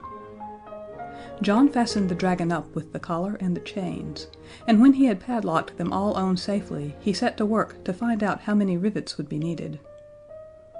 6, 8, 10, 20, 40, said he. "I haven't half enough rivets in the shop. If you'll excuse me, sir, I'll step around to another forge and get a few dozen. I won't be a minute." And off he went, leaving the baby between the dragon's forepaws, laughing and crowing with pleasure at the very large purr of it. John ran as hard as he could into the town, and found the mayor and corporation. "There's a dragon in my dungeon," he said. "I've chained him up. Now come and help to get my baby away." And he told them all about it. But they all happened to have engagements for that evening, so they praised John's cleverness and said they were quite content to leave the matter in his hands. "But what about my baby?" said John. "Oh, well," said the mayor, "if anything should happen, you will always be able to remember that your baby perished in a good cause." So John went home again and told his wife some of the tale. "You've given the baby to the dragon?" she cried. "Oh, you unnatural parent!" "Hush," said John, and he told her some more. "Now," he said, "I'm going down. After I've been down, you can go, and if you keep your head, the boy will be all right." So down went the blacksmith, and there was the dragon purring away with all his might to keep the baby quiet. "Hurry up, can't you?" he said. "I can't keep up this noise all night." "I'm very sorry, sir," said the blacksmith, "but all the shops are shut. The job must wait till the morning. And don't forget you've promised to take care of that baby. You'll find it a little wearing, I'm afraid. Good night, sir."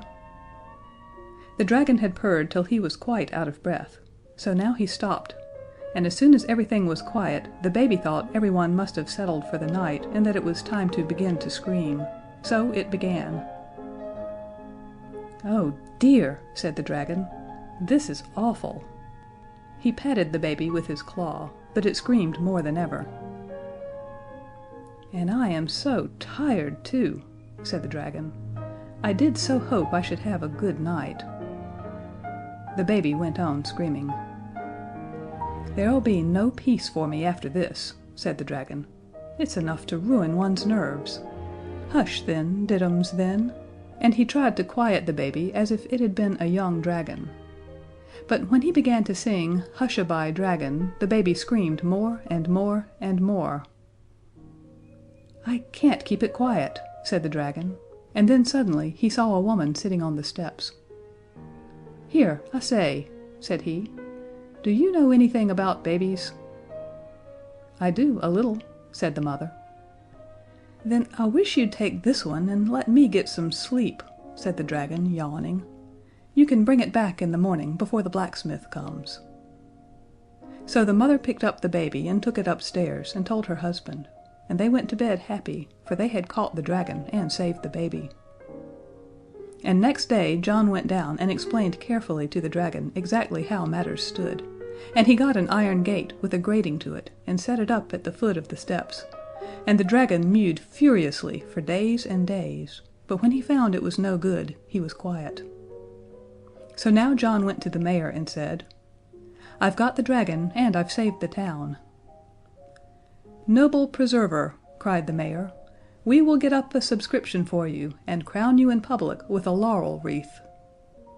So the mayor put his name down for £5, and the corporation each gave 3, and other people gave their guineas and half-crowns and crowns. And while the subscription was being made, the mayor ordered 3 poems at his own expense from the town poet to celebrate the occasion. The poems were very much more admired, especially by the mayor and corporation. The first poem dealt with the noble conduct of the mayor in arranging to have the dragon tied up. The second described the splendid assistance rendered by the corporation. And the third expressed the pride and joy of the poet in being permitted to sing such deeds, beside which the actions of St. George must appear quite commonplace to all with a feeling heart or a well-balanced brain. When the subscription was finished, there was £1,000, and a committee was formed to settle what should be done with it.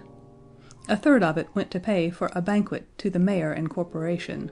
Another third was spent in buying a gold collar with a dragon on it for the mayor, and gold medals with dragons on them for the corporation, and what was left went in committee expenses. So there was nothing for the blacksmith except the laurel wreath, and the knowledge that it really was he who had saved the town. But after this things went a little better with the blacksmith. To begin with, the baby did not cry so much as it had before. Then the rich lady who owned the goat was so touched by John's noble action that she ordered a complete set of shoes at 2 shillings 4 pence, and even made it up to 2 shillings 6 pence in grateful recognition of his public-spirited conduct. Then tourists used to come in breaks from quite a long way off, and pay 2 pence each to go down the steps and peep through the iron grating at the rusty dragon in the dungeon. And it was 3 pence extra for each party if the blacksmith let off colored fire to see it by, which, as the fire was extremely short, was 2 pence halfpenny clear profit every time. And the blacksmith's wife used to provide teas at 9 pence a head, and altogether things grew brighter week by week.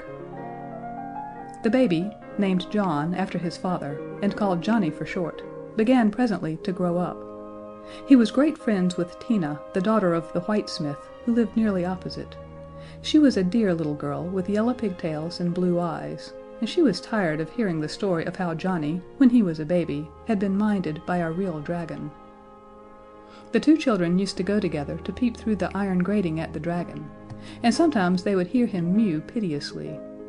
And they would light a halfpenny's worth of colored fire to look at him by, and they grew older and wiser.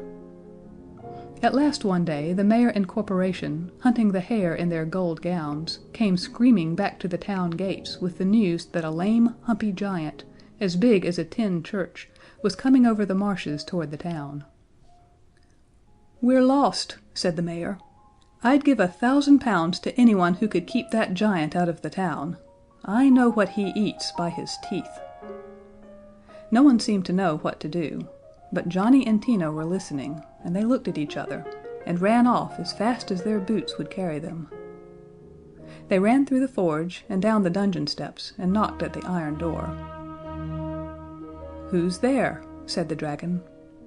"It's only us," said the children. And the dragon was so dull from having been alone for 10 years that he said, "Come in, dears." "You won't hurt us, or breathe fire at us, or anything?" asked Tina. And the dragon said, "Not for worlds."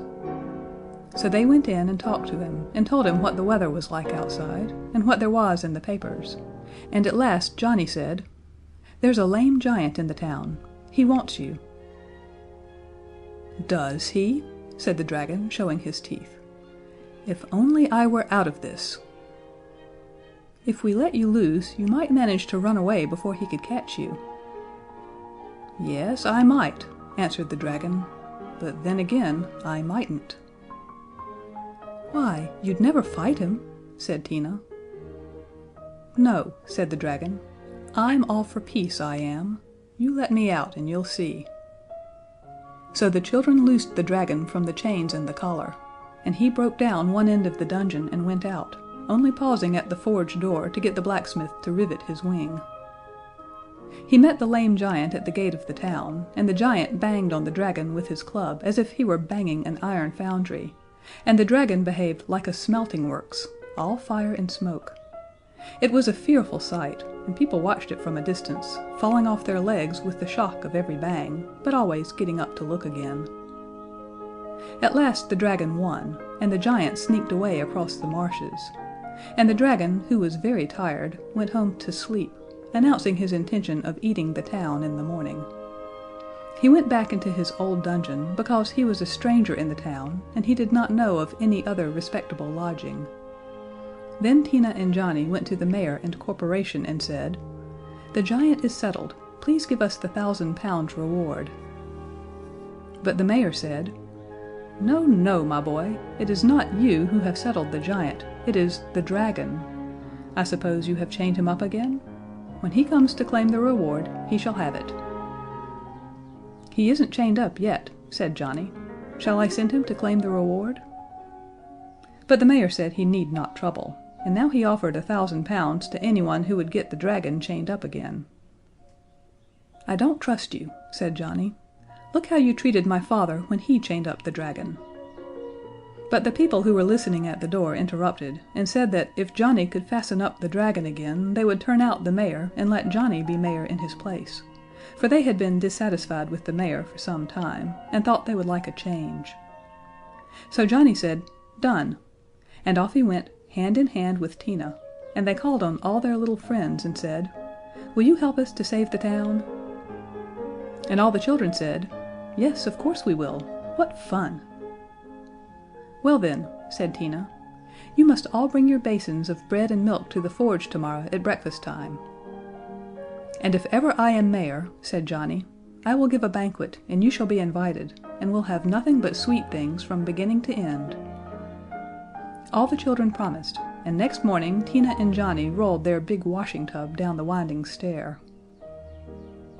"What's that noise?" asked the dragon. "It's only a big giant breathing," said Tina. "He's gone by now." Then when all the town children brought their bread and milk, Tina emptied it into the wash tub, and when the tub was full, Tina knocked at the iron door with the grating in it and said, "May we come in?" "Oh, yes," said the dragon. "It's very dull here." So they went in, and with the help of 9 other children they lifted the washing tub in and set it down by the dragon. Then all the other children went away, and Tina and Johnny sat down and cried. "What's this?" asked the dragon. "And what's the matter?" "This is bread and milk," said Johnny. "It's our breakfast, all of it." "Well," said the dragon, "I don't see what you want with breakfast. I'm going to eat everyone in the town as soon as I've rested a little." "Dear Mr. Dragon," said Tina, "I wish you wouldn't eat us. How would you like to be eaten yourself?" "Not at all," the dragon confessed. "But nobody will eat me." "I don't know," said Johnny. "There's a giant." "I know. I fought with him and licked him." "Yes, but there's another come now. The one you fought was only this one's little boy. This one is half as big again." "He's 7 times as big," said Tina. "No, 9 times," said Johnny. "He's bigger than the steeple." "Oh dear," said the dragon. "I never expected this." "And the mayor has told him where you are," Tina went on, "and he is coming to eat you as soon as he has sharpened his big knife. The mayor told him you were a wild dragon, but he didn't mind. He said he only ate wild dragons with bread sauce." "That's tiresome," said the dragon. "And I suppose this sloppy stuff in the tub is the bread sauce?" The children said it was. "Of course," they added, "bread sauce is only served with wild dragons. Tame ones are served with applesauce and onion stuffing. What a pity you're not a tame one, he'd never look at you then," they said. "Goodbye, poor dragon, we shall never see you again, and now you'll know what it's like to be eaten." And they began to cry again. "Well, but look here," said the dragon. "Couldn't you pretend I was a tame dragon? Tell the giant that I'm just a poor little timid tame dragon that you kept for a pet." "He'd never believe it," said Johnny. "If you were our tame dragon we should keep you tied up, you know. We shouldn't like to risk losing such a dear pretty pet." Then the dragon begged them to fasten him up at once, and they did so, with the collar and chains that were made years ago, in the days when men sang over their work and made it strong enough to bear any strain. And then they went away and told the people what they had done, and Johnny was made mayor, and had a glorious feast exactly as he had said he would, with nothing in it but sweet things. It began with Turkish delight and halfpenny buns, and went on with oranges, toffee, coconut ice, peppermints, jam puffs, raspberry noyeau, ice creams, and meringues, and ended with bullseyes and gingerbread and acid drops. This was all very well for Johnny and Tina, but if you are kind children with feeling hearts, you will perhaps feel sorry for the poor, deceived, deluded dragon, chained up in the dull dungeon, with nothing to do but think over the shocking untruths that Johnny had told him. When he thought how he had been tricked, the poor captive dragon began to weep, and the large tears fell down over his rusty plates. And presently he began to feel faint, as people sometimes do when they have been crying, especially if they had not had anything to eat for 10 years or so. And then the poor creature dried his eyes and looked about him, and there he saw the tub of bread and milk. So he thought, "If giants like this damp white stuff, perhaps I should like it too." and he tasted a little and liked it so much that he ate it all up. And the next time the tourists came, and Johnny let off the colored fire, the dragon said shyly, "Excuse my troubling you, but could you bring me a little more bread and milk?" So Johnny arranged that people should go around with carts every day to collect the children's bread and milk for the dragon. The children were fed at the town's expense on whatever they liked, and they ate nothing but cake and buns and sweet things, and they said the poor dragon was very welcome to their bread and milk. Now, when Johnny had been mayor 10 years or so, he married Tina, and on their wedding morning they went to see the dragon. He had grown quite tame, and his rusty plates had fallen off in places, and underneath he was soft and furry to stroke. So now they stroked him. And he said, "I don't know how I could ever have liked eating anything but bread and milk. I am a tame dragon now, aren't I?" And when they said that yes, he was, the dragon said, "I am so tame, won't you undo me?" And some people would have been afraid to trust him, but Johnny and Tina were so happy on their wedding day that they could not believe any harm of anyone in the world. So they loosened the chains, and the dragon said, "Excuse me a moment. There are 1 or 2 little things that I should like to fetch."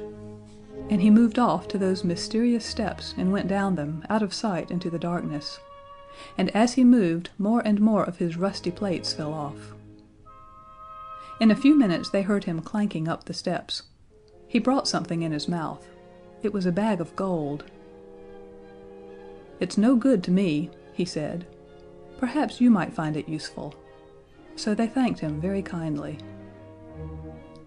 "More where that came from," said he, and fetched more and more and more till they told him to stop. So now they were rich, and so were their fathers and mothers. Indeed, everyone was rich, and there were no more poor people in the town. And they all got rich without working, which is very wrong, but the dragon had never been to school, as you have, so he knew no better.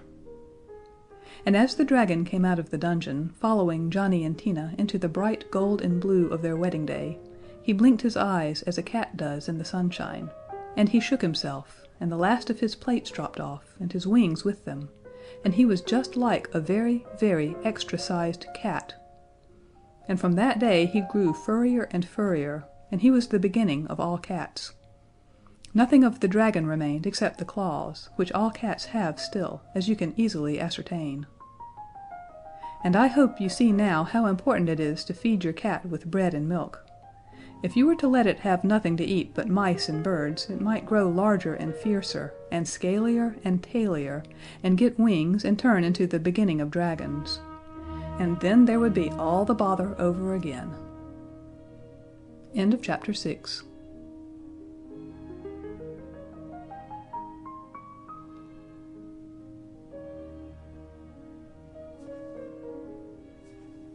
The Book of Dragons by Edith Nesbit. Chapter 7, The Fiery Dragon, or The Heart of Stone and the Heart of Gold. The little white princess always woke in her little white bed when the starlings began to chatter in the pearl-gray morning. As soon as the woods were awake, she used to run up the twisting turret stairs with her little bare feet, and stand on the top of the tower in her white bedgown, and kiss her hands to the sun and to the woods and to the sleeping town, and say, "Good morning, pretty world." Then she would run down the cold stone steps and dress herself in her short skirt and her cap and apron, and begin the day's work. She swept the rooms and made the breakfast, she washed the dishes, and she scoured the pans, and all this she did because she was a real princess. For of all who should have served her, only one remained faithful, her old nurse, who had lived with her in the tower all the princess's life. And now the nurse was old and feeble, the princess would not let her work any more, but did all the housework herself, while nurse sat still and did the sewing, because this was a real princess, with skin like milk, and hair like flax, and a heart like gold. Her name was Sabrinetta, and her grandmother was Sabra, who married St. George after he had killed the dragon, and by real rights all the country belonged to her, the woods that stretched away to the mountains, the downs that sloped down to the sea, the pretty fields of corn and maize and rye, the olive orchards and the vineyards, and the little town itself, with its towers and its turrets, its steep roofs and strange windows, that nestled in the hollow between the sea, where the whirlpool was, and the mountains, white with snow and rosy with sunrise. But when her father and mother had died, leaving her cousin to take care of the kingdom till she grew up, he, being a very evil prince, took everything away from her, and all the people followed him, and now nothing was left her of all her possessions except the great dragon-proof tower that her grandfather, St. George, had built, and of all who should have been her servants, only the good nurse. This was why Sabrinetta was the first person in all the land to get a glimpse of the wonder.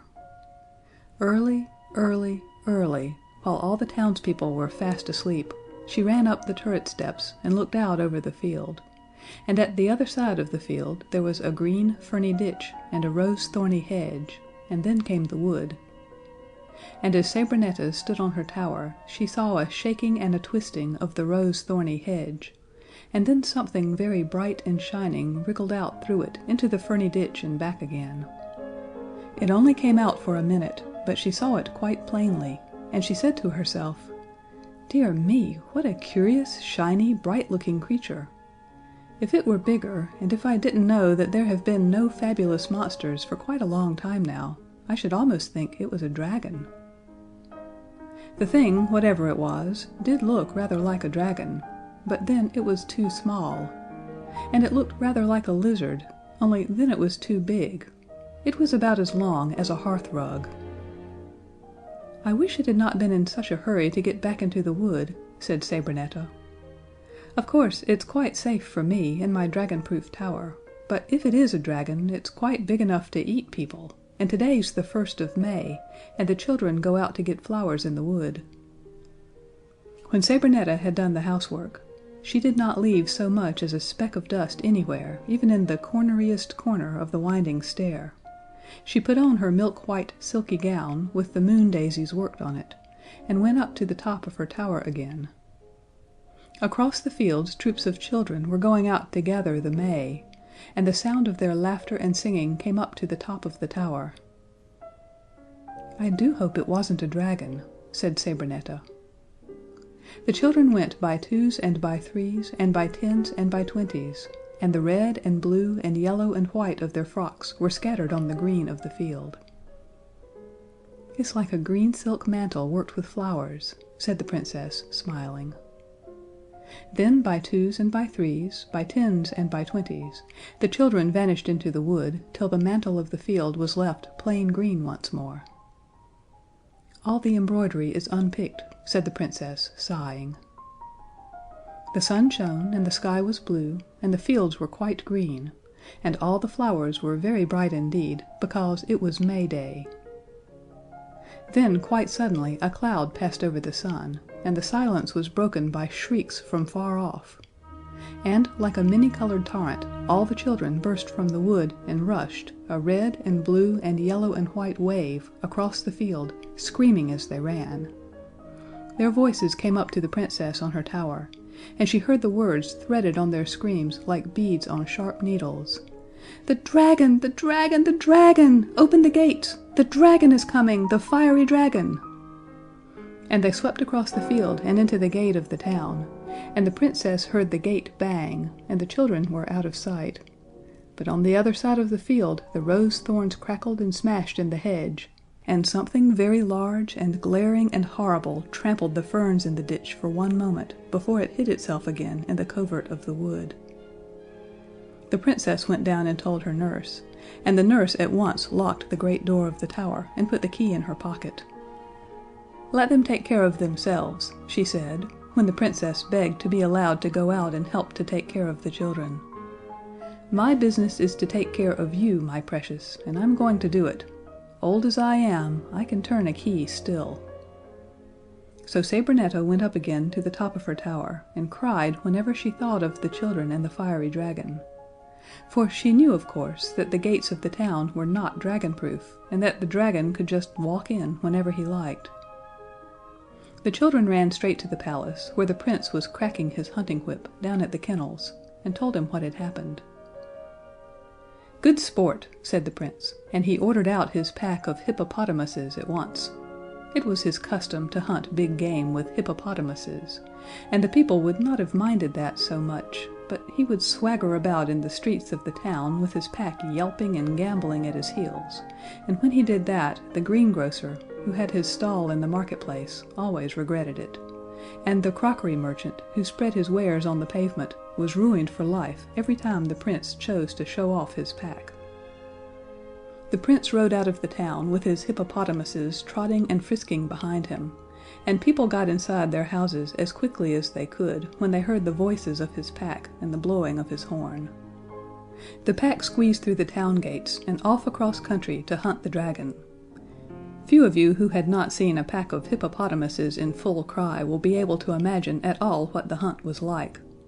To begin with, hippopotamuses do not bay like hounds. They grunt like pigs, and their grunt is very big and fierce.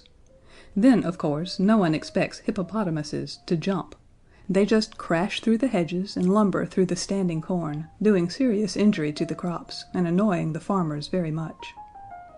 All the hippopotamuses had collars with their name and address on, but when the farmers called at the palace to complain of the injury to their standing crops, the Prince always said it served them right for leaving their crops standing about in people's way, and he never paid anything at all. So now, when he and his pack went out, several people in the town whispered, "I wish the dragon would eat him," which was very wrong of them, no doubt, but then he was such a very nasty prince. They hunted by field, and they hunted by wold. They drew the woods blank, and the scent didn't lie on the downs at all. The dragon was shy and would not show himself. But just as the Prince was beginning to think there was no dragon at all, but only a cock and bull, his favorite old hippopotamus gave tongue. The Prince blew his horn and shouted, "Tally-ho! Hark forward! Tantivy!" and the whole pack charged downhill toward the hollow by the wood. For there, plain to be seen, was the dragon, as big as a barge, glowing like a furnace, and spitting fire and showing his shining teeth. "The hunt is up!" cried the Prince. And indeed it was.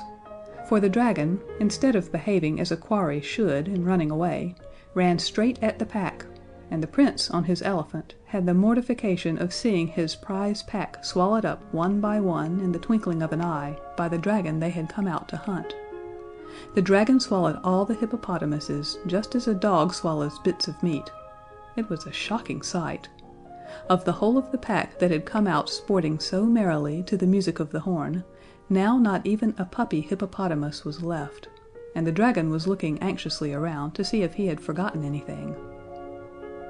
The Prince slipped off his elephant on the other side and ran into the thickest part of the wood. He hoped the dragon could not break through the bushes there, since they were very strong and close. He went crawling on hands and knees in a most un-Prince-like way, and at last, finding a hollow tree, he crept into it. The wood was very still. No crashing of branches and no smell of burning came to alarm the Prince. He drained the silver hunting bottle slung from his shoulder, and stretched his legs in the hollow tree. He never shed a single tear for his poor, tame hippopotamuses who had eaten from his hand and followed him faithfully in all the pleasures of the chase for so many years. For he was a false Prince, with a skin like leather, and hair like hearth brushes, and a heart like a stone. He never shed a tear, but he just went to sleep. When he awoke it was dark. He crept out of the tree and rubbed his eyes. The wood was black about him, but there was a red glow in a dell close by. It was a fire of sticks, and beside it sat a ragged youth with long yellow hair. All around lay sleeping forms which breathed heavily. "Who are you?" said the Prince. "I'm Elfin, the pig keeper," said the ragged youth. "And who are you?" "I'm Tiresome, the Prince," said the other. "And what are you doing out of your palace at this time of night?" asked the pig keeper severely. "I've been hunting," said the Prince. The pig keeper laughed. "Oh, it was you I saw then. A good hunt, wasn't it? My pigs and I were looking on." All the sleeping forms grunted and snored, and the Prince saw that they were pigs. He knew it by their manners. "If you had known as much as I do," Elfin went on, "you might have saved your pack." "What do you mean?" said Tiresome. quite the dragon," said Elfin. "You went out at the wrong time of day. The dragon should be hunted at night." "No, thank you," said the Prince with a shudder. "A daylight hunt is quite good enough for me, you silly pig keeper."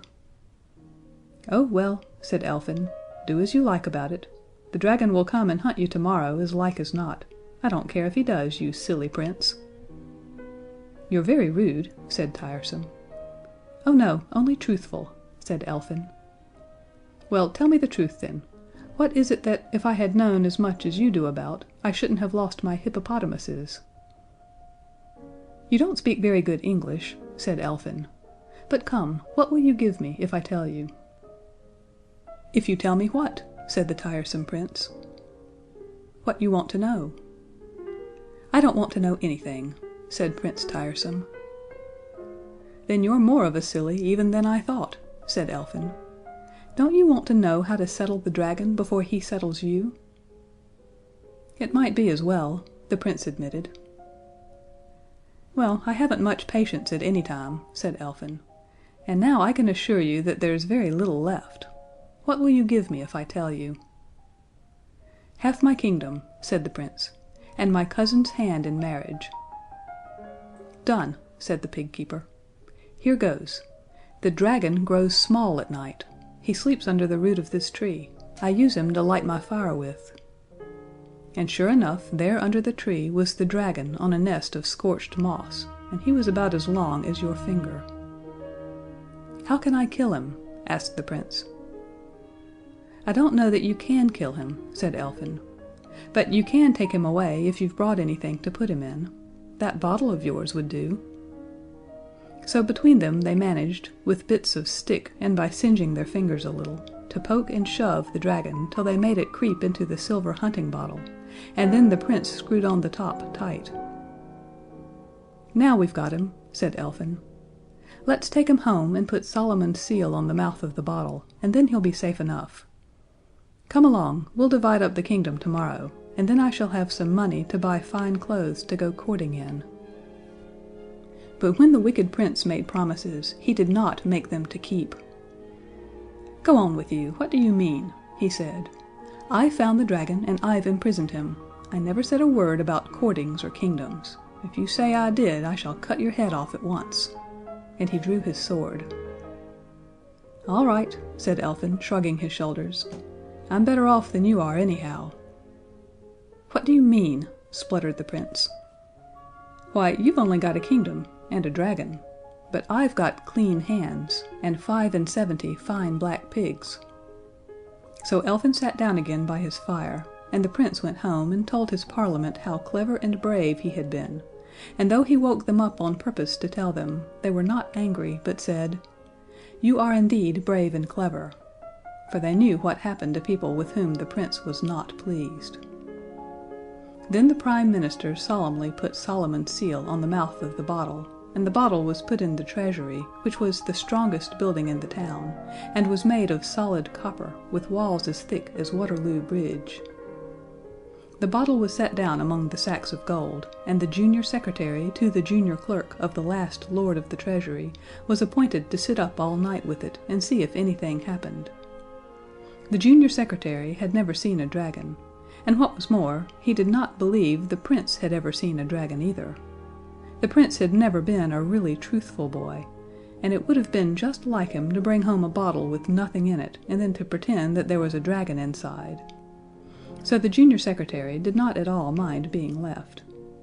They gave him the key, and when everyone in the town had gone back to bed, he let in some of the junior secretaries from other government departments, and they had a jolly game of hide and seek among the sacks of gold, and played marbles with the diamonds and rubies and pearls in the big ivory chests. They enjoyed themselves very much, but by and by the copper treasury began to get warmer and warmer, and suddenly the junior secretary cried out, "Look at the bottle!"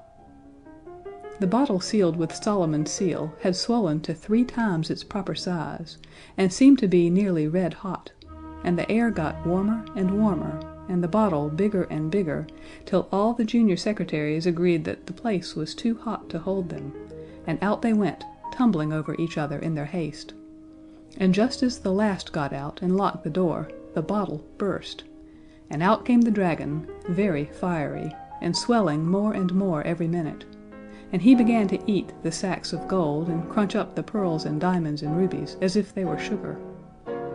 By breakfast time he had devoured the whole of the Prince's treasures, and when the Prince came along the street at about 11, he met the dragon coming out of the broken door of the treasury with molten gold still dripping from his jaws.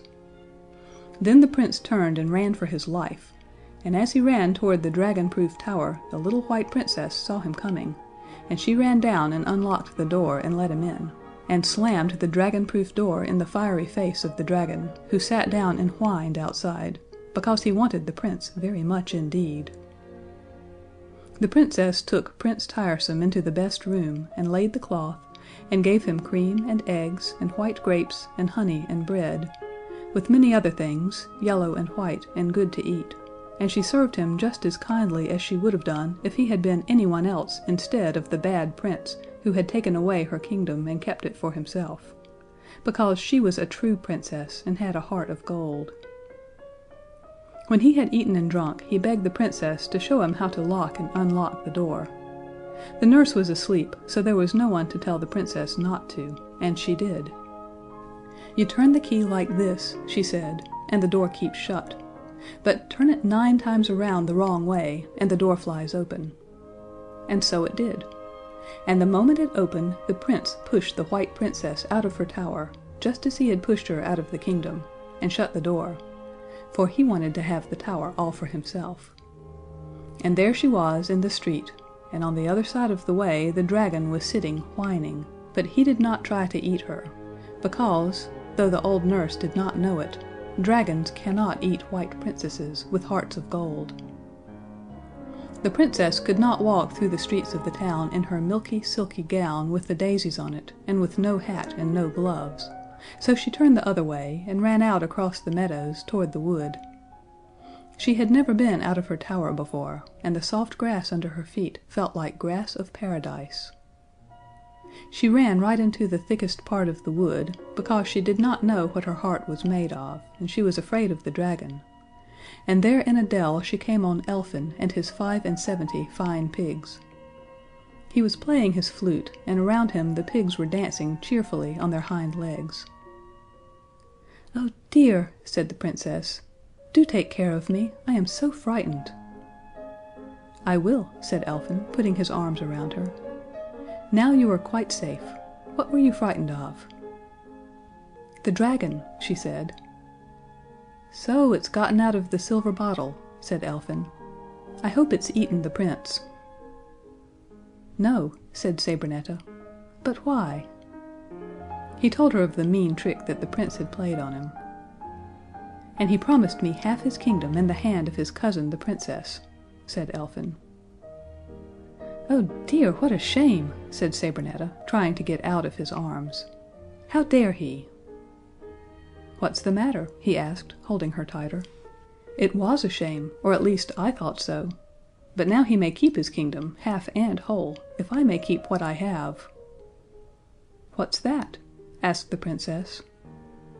"Why, you, my pretty, my dear," said Elfin. "And as for the Princess, his cousin, forgive me, dearest heart, but when I asked for her I hadn't seen the real Princess, the only Princess, my Princess." "Do you mean me?" said Sabrinetta. "Who else?" he asked. "Yes, but 5 minutes ago you hadn't seen me." "5 minutes ago I was a pig keeper. Now I've held you in my arms I'm a prince, though I should have to keep pigs to the end of my days." "But you haven't asked me," said the Princess. "You asked me to take care of you," said Elfin, "and I will, all my life long." So that was settled, and they began to talk of really important things, such as the dragon and the Prince, and all the time Elfin did not know that this was the Princess, but he knew that she had a heart of gold, and he told her so many times. "The mistake," said Elfin, "was in not having a dragon-proof bottle. I see that now." "Oh, is that all?" said the Princess. "I can easily get you one of those, because everything in my tower is dragon-proof. We ought to do something to settle the dragon and save the little children." So she started off to get the bottle, but she would not let Elfin come with her. "If what you say is true," she said, "if you are sure that I have a heart of gold, the dragon won't hurt me, and somebody must stay with the pigs." Elfin was quite sure, so he let her go. She found the door of her tower open. The dragon had waited patiently for the Prince, and the moment he opened the door and came out, though he was only out for an instant to post a letter to his Prime Minister saying where he was and asking them to send the fire brigade to deal with the fiery dragon, the dragon ate him. Then the dragon went back to the wood because it was getting near his time to grow small for the night. So Sabrinetta went in and kissed her nurse and made her a cup of tea and explained what was going to happen, and that she had a heart of gold, so the dragon couldn't eat her. And the nurse saw that of course the Princess was quite safe, and kissed her and let her go. She took the dragon-proof bottle made of burnished brass, and ran back to the wood and to the dell, where Elfin was sitting among his sleek black pigs, waiting for her. "I thought you were never coming back," he said. "You have been away a year at least." The Princess sat down beside him among the pigs, and they held each other's hands till it was dark, and then the dragon came crawling over the moss, scorching it as he came, and getting smaller as he crawled, and curled up under the root of the tree. "Now then," said Elfin, "you hold the bottle." Then he poked and prodded the dragon with bits of stick till it crawled into the dragon-proof bottle, but there was no stopper. "Never mind," said Elfin. "I'll put my finger in for a stopper." "No, let me," said the Princess. But of course Elfin would not let her. He stuffed his finger into the top of the bottle, and the Princess cried out, "The sea! The sea! Run for the cliffs!" And off they went, with the 75 pigs trotting steadily after them in a long black procession. The bottle got hotter and hotter in Elfin's hands, because the dragon inside was puffing fire and smoke with all his might. Hotter and hotter and hotter. But Elfin held on till they came to the cliff edge, and there was the dark blue sea and the whirlpool going around and around. Elfin lifted the bottle high above his head and hurled it out between the stars and the sea, and it fell in the middle of the whirlpool. "We saved the country," said the Princess. "You've saved the little children. Give me your hands." "I can't," said Elfin. "I shall never be able to take your dear hands again. My hands are burnt off." And so they were. There were only black cinders where his hands ought to have been. The Princess kissed them and cried over them, and tore pieces of her silky, milky gown to tie them up with, and the two went back to the tower and told the nurse all about everything, and the pigs sat outside and waited. "He is the bravest man in the world," said Sabrinetta. "He has saved the country and the little children, but oh, his hands, his poor, dear, darling hands." Here the door of the room opened, and the oldest of the 75 pigs came in. It went up to Elfin and rubbed itself against him with little loving grunts. "See the dear creature," said the nurse, wiping away a tear. "It knows, it knows." Sabrinetta stroked the pig, because Elfin had no hands for stroking or for anything else. "The only cure for a dragon burn," said the old nurse, "is pig's fat, and well that faithful creature knows it." "I wouldn't for a kingdom," cried Elfin, stroking the pig as best he could with his elbow. "Is there no other cure?" asked the Princess. Here another pig put its black nose in at the door, and then another and another, till the room was full of pigs, a surging mass of rounded blackness, pushing and struggling to get at Elfin, and grunting softly in the language of true affection. "There is one other," said the nurse. "The dear affectionate beasts, they all want to die for you." "What is the other cure?" said Sabrinetta anxiously. "If a man is burnt by a dragon," said the nurse, "and a certain number of people are willing to die for him, it is enough if each should kiss the burn and wish it well in the depths of his loving heart." "The number! The number!" cried Sabrinetta. 77, said the nurse. "We have only 75 pigs," said the Princess, And with me that's 76. It must be 77, and I really can't die for him, so nothing can be done, said the nurse sadly. He must have cork hands. I knew about the 77 loving people, said Elfin, but I never thought my dear pigs loved me so much as all this, and my dear, too. And of course that only makes it more impossible. There's one other charm that cures dragon burns, though, but I'd rather be burnt black all over than marry anyone but you, my dear, my pretty. Why, who must you marry to cure your dragon burns? Asked Sabrinetta. A princess. That's how St. George cured his burns. There now, think of that, said the nurse. And I never heard tell of that cure, old as I am. But Sabrinetta threw her arms round Elfin's neck and held him as though she would never let him go. Then it's all right, my dear, brave, precious Elfin, she cried, for I am a princess, and you shall be my prince.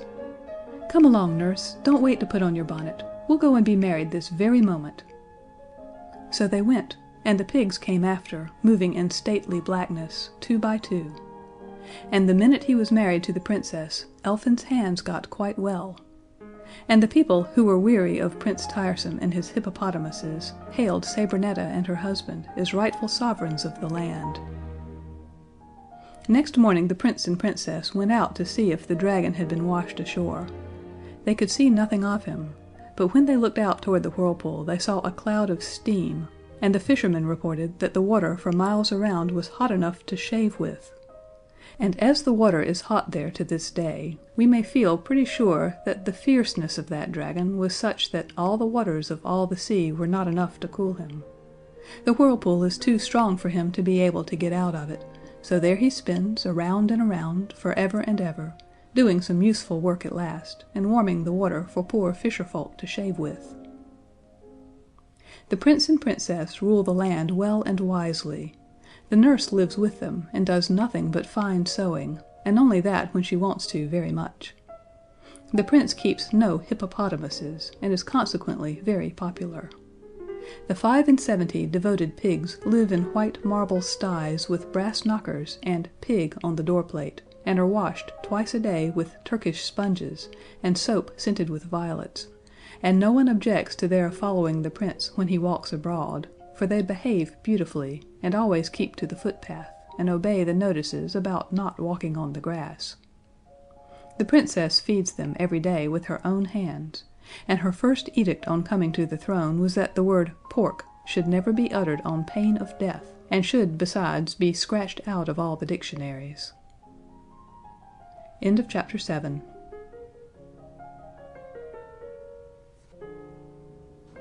The Book of Dragons by Edith Nesbit. Chapter 8. Kind Little Edmund, or The Caves and the Cockatrice. Edmund was a boy.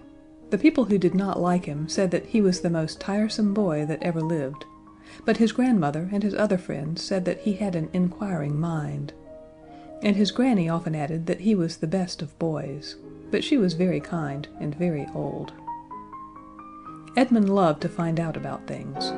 Perhaps you will think that in that case he was constant in his attendance at school, since there, if anywhere, we may learn whatever there is to be learned. But Edmund did not want to learn things. He wanted to find things out, which is quite different. His inquiring mind led him to take clocks to pieces to see what made them go, to take locks off doors to see what made them stick.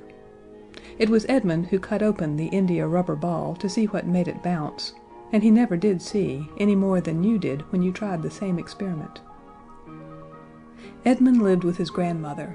She loved him very much, in spite of his inquiring mind, and hardly scolded him at all when he frizzled up her tortoise-shell comb in his anxiety to find out whether it was made of real tortoise-shell or of something that would burn. Edmund went to school, of course, now and then, and sometimes he could not prevent himself from learning something, but he never did it on purpose. "It is such waste of time," said he. "They only know what everybody knows. I want to find out new things that nobody has thought of but me." "I don't think you're likely to find out anything that none of the wise men in the whole world have thought of all these thousands of years," said Granny. But Edmund did not agree with her. He played truant whenever he could, for he was a kind-hearted boy, and could not bear to think of a master's time and labor being thrown away on a boy like himself, who did not wish to learn, only to find out, when there were so many worthy lads thirsting for instruction in geography and history and reading and ciphering and Mr. Smiles's self-help. Other boys played truant too, of course, and these went nutting or blackberrying or wild plum gathering, but Edmund never went on the side of the town where the green woods and hedges grew. He always went up the mountain where the great rocks were, and the tall, dark pine trees, and where other people were afraid to go because of the strange noises that came out of the caves. Edmund was not afraid of these noises, though they were very strange and terrible. He wanted to find out what made them. One day he did. He had invented, all by himself, a very ingenious and new kind of lantern, made with a turnip and a tumbler, and when he took the candle out of Granny's bedroom candlestick to put in it, it gave quite a splendid light. He had to go to school next day, and he was caned for being absent without leave, although he very straightforwardly explained that he had been too busy making the lantern to have time to come to school. But the day after he got up very early and took the lunch Granny had ready for him to take to school, 2 boiled eggs and an apple turnover, and he took his lantern and went off as straight as a dart to the mountains to explore the caves. The caves were very dark, but his lantern lighted them up beautifully, and they were most interesting caves, with stalactites and stalagmites and fossils, and all the things you read about in the instructive books for the young. But Edmund did not care for any of these things just then. He wanted to find out what made the noises that people were afraid of, and there was nothing in the caves to tell him. Presently he sat down in the biggest cave and listened very carefully, and it seemed to him that he could distinguish 3 different sorts of noises. There was a heavy rumbling sound, like a very large old gentleman asleep after dinner, and there was a smaller sort of rumble going on at the same time, and there was a sort of crowing, clucking sound, such as a chicken might make if it happened to be as big as a haystack. "It seems to me," said Edmund to himself, "that the clucking is nearer than the others." So he started up again and explored the caves once more. He found out nothing, but about halfway up the wall of the cave he saw a hole. And being a boy, he climbed up to it and crept in, and it was the entrance to a rocky passage. And now the clucking sounded more plainly than before, and he could hardly hear the rumbling at all. "I am going to find out something at last," said Edmund, and on he went. The passage wound and twisted and turned and wound, but Edmund kept on. "My lantern's burning better and better," said he presently, but the next minute he saw that all the light did not come from his lantern. It was a pale yellow light, and it shone down the passage far ahead of him through what looked like the chink of a door. "I expect it's the fire in the middle of the earth," said Edmund, who had not been able to help learning about that at school. But quite suddenly the fire ahead gave a pale flicker and went down, and the clucking ceased. The next moment Edmund turned a corner and found himself in front of a rocky door. The door was ajar. He went in, and there was a round cave like the dome of St. Paul's. In the middle of the cave was a hole like a very big hand-washing basin, and in the middle of the basin Edmund saw a large pale person sitting. This person had a man's face and a griffin's body, and big feathery wings, and a snake's tail, and a cock's comb and neck feathers. "Whatever are you?" said Edmund. "I'm a poor, starving cockatrice," answered the pale person in a very faint voice. "And I shall die, oh, I know I shall. My fire's gone out. I can't think how it happened. I must have been asleep. I have to stir it 7 times round with my tail once in 100 years to keep it alight, and my watch must have been wrong. And now I shall die." I think I have said before what a kind-hearted boy Edmund was. "Cheer up," said he. "I'll light your fire for you." And off he went, and in a few minutes he came back with a great armful of sticks from the pine trees outside, and with these and a lesson book or 2 that he had forgotten to lose before, and which, quite quite by an oversight, were safe in his pocket, he lit a fire all around the cockatrice. The wood blazed up, and presently something in the basin caught fire, and Edmund saw that it was a sort of liquid that burned like the brandy in a snapdragon. And now the cockatrice stirred it with his tail, and flapped his wings in it, so that some of it splashed out on Edmund's hand and burnt it rather badly. But the cockatrice grew red and strong and happy, and its comb grew scarlet, and its feathers glossy, and it lifted itself up and crowed, "Cockatrice-a-doodle-doo," very loudly and clearly. Edmund's kindly nature was charmed to see the cockatrice so much improved in health, and he said, "Don't mention it, delighted, I'm sure," when the cockatrice began to thank him. "But what can I do for you?" said the creature. "Tell me stories," said Edmund. "What about?" said the cockatrice. "About true things that they don't know at school," said Edmund. So the cockatrice began, and he told him about mines and treasures and geological formations, and about gnomes and fairies and dragons, and about glaciers and the Stone Age and the beginning of the world, and about the unicorn and the phoenix, and about magic, black and white. And Edmund ate his eggs and his turnover and listened. And when he got hungry again, he said good-bye and went home. But he came again the next day for more stories, and the next day, and the next, for a long time. He told the boys at school about the cockatrice and his wonderful true tales, and the boys liked the stories, but when he told the master he was caned for untruthfulness. "But it's true," said Edmund. "Just you look where the fire burnt my hand." "I see you've been playing with fire, into mischief as usual," said the master, and he caned Edmund harder than ever. The master was ignorant and unbelieving, but I am told that some schoolmasters are not like that. Now one day Edmund made a new lantern out of something chemical that he sneaked from the school laboratory, and with it he went exploring again to see if he could find the things that made the other sorts of noises. And in quite another part of the mountain he found a dark passage, all lined with brass, so that it was like the inside of a huge telescope, and at the very end of it he found a bright green door. There was a brass plate on the door that said, "Mrs. D. Knock and ring," and a white label that said, "Call me at 3." Edmund had a watch. It had been given to him on his birthday 2 days before, and he had not yet had time to take it to pieces to see what made it go, so it was still going. He looked at it now. It said 3:15. Did I tell you before what a kind-hearted boy Edmund was? He sat down on the brass doorstep and waited till 3 o'clock. Then he knocked and rang, and there was a rattling and puffing inside.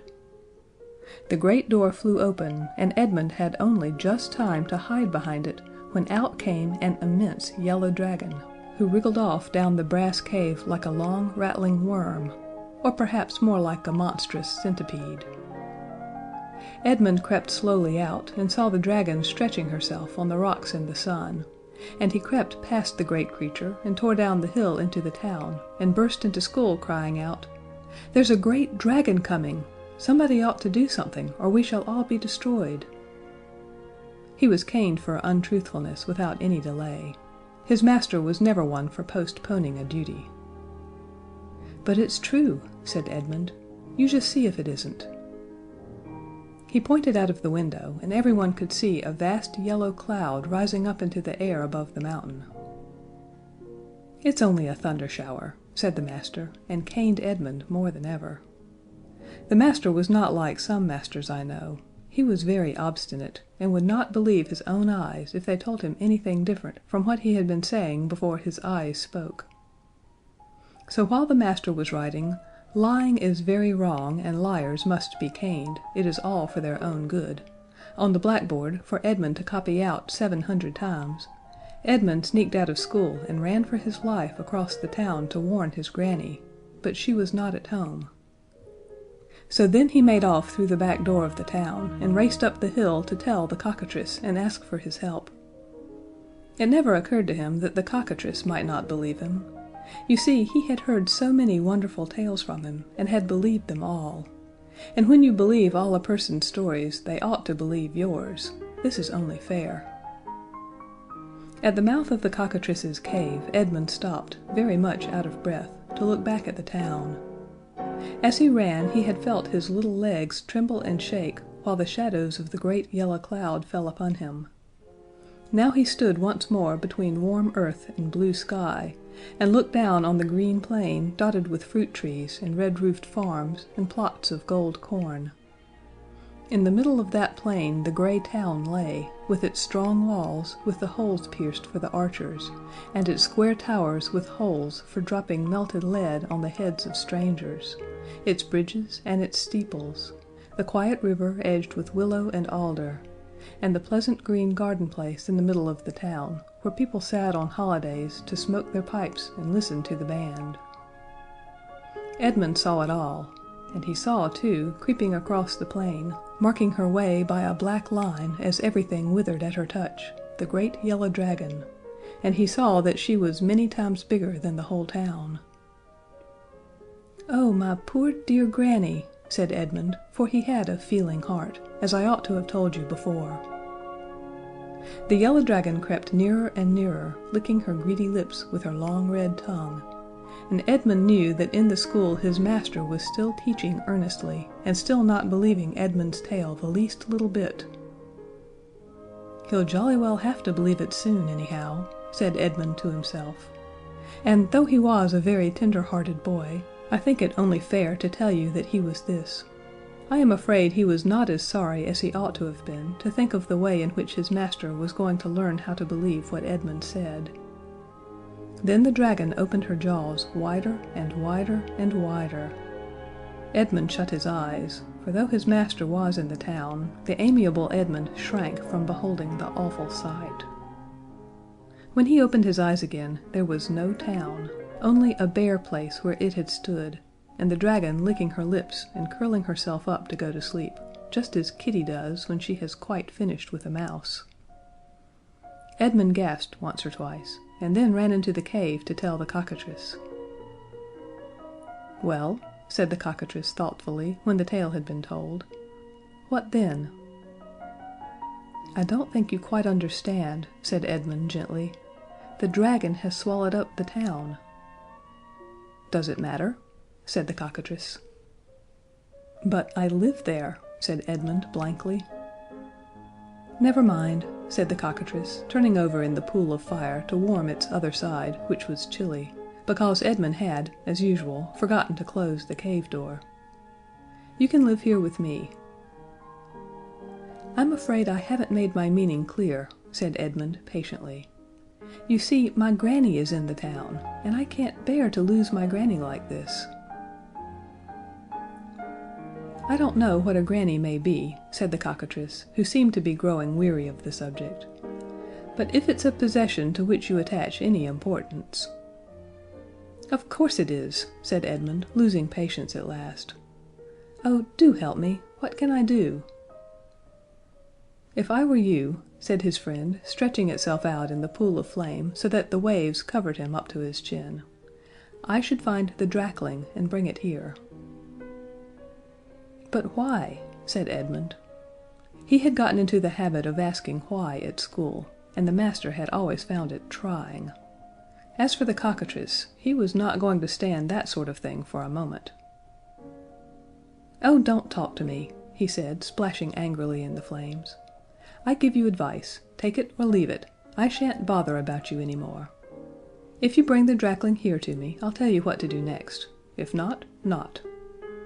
And the cockatrice drew the fire up close around his shoulders, tucked himself up in it, and went to sleep. Now this was exactly the right way to manage Edmund, only no one had ever thought of trying to do it before. He stood for a moment looking at the cockatrice.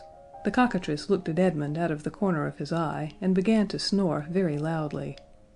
And Edmund understood, once and for all, that the cockatrice wasn't going to put up with any nonsense. He respected the cockatrice very much from that moment, and set off at once to do exactly as he was told, for perhaps the first time in his life. Though he had played truant so often, he knew one or two things that perhaps you don't know, though you have always been so good and gone to school regularly. For instance, he knew that a drakling is a dragon's baby, and he felt sure that what he had to do was to find the third of the three noises that people used to hear coming from the mountains. Of course, the clucking had been the cockatrice, and the big noise, like a large gentleman asleep after dinner, had been the big dragon. So the smaller rumbling must have been the drakling. He plunged boldly into the caves, and searched and wandered, and wandered and searched, and at last he came to a third door in the mountain, and on it was written, "The baby is asleep."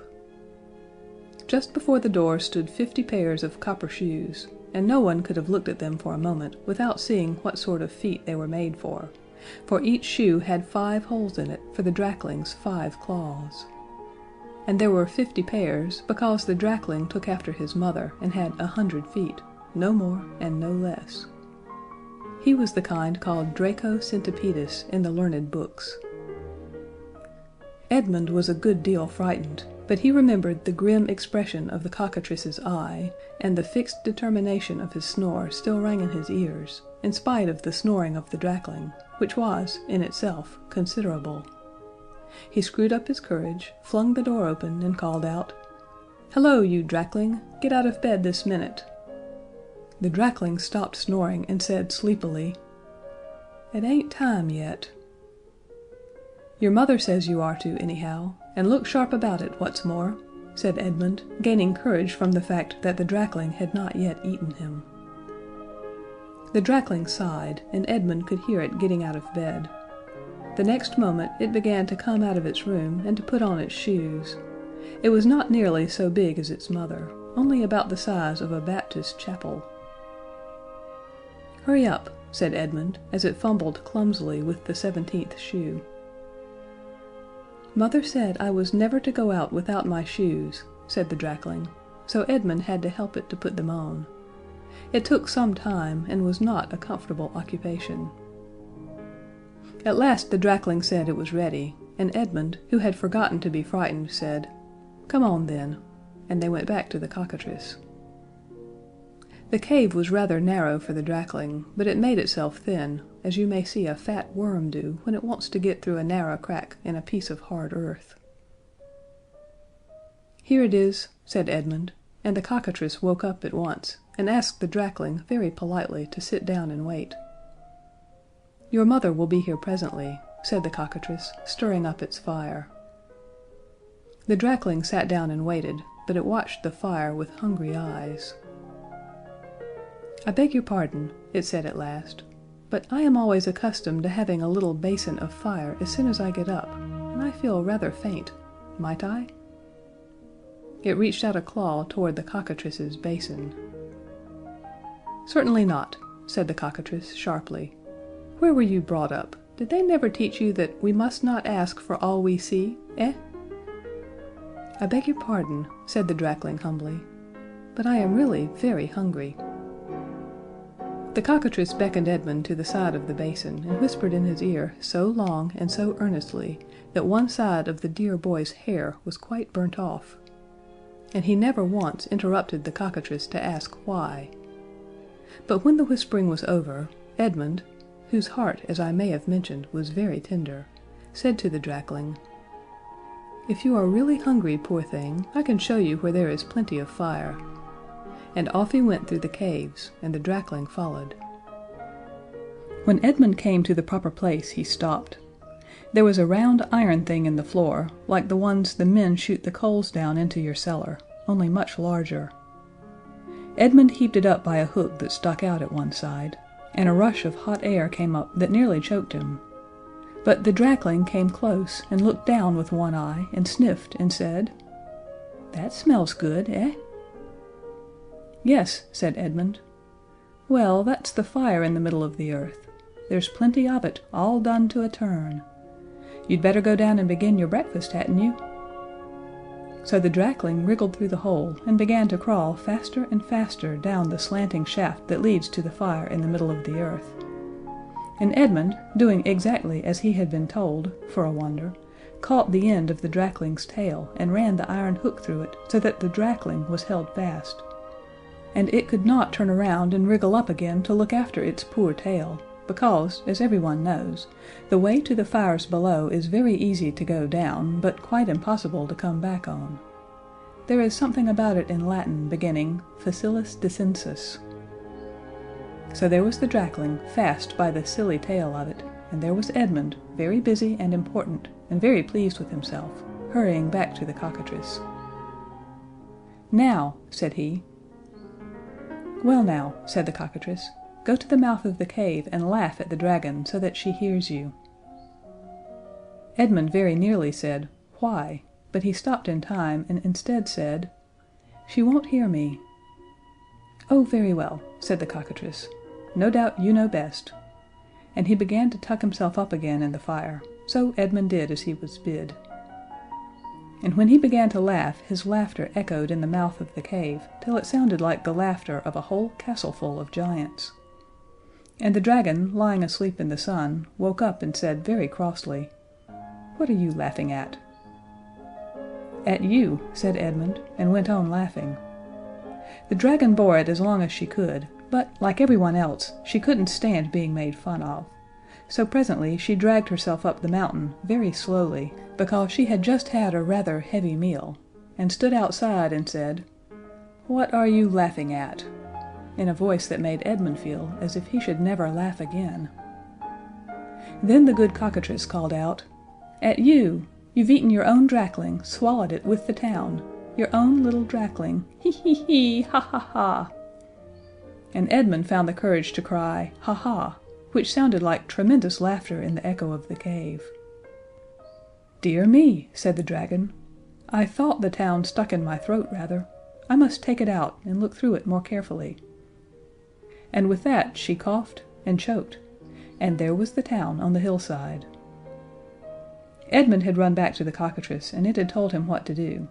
So before the dragon had time to look through the town again for her drakling, the voice of the drakling itself was heard howling miserably from inside the mountain, because Edmund was pinching its tail as hard as he could in the round iron door, like the one where the men pour the coals out of the sacks into the cellar.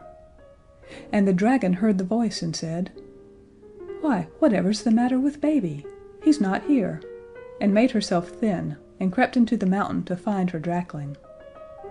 The cockatrice kept on laughing as loud as it could, and Edmund kept on pinching, and presently the great dragon, very long and narrow she had made herself, found her head where the round hole was with the iron lid.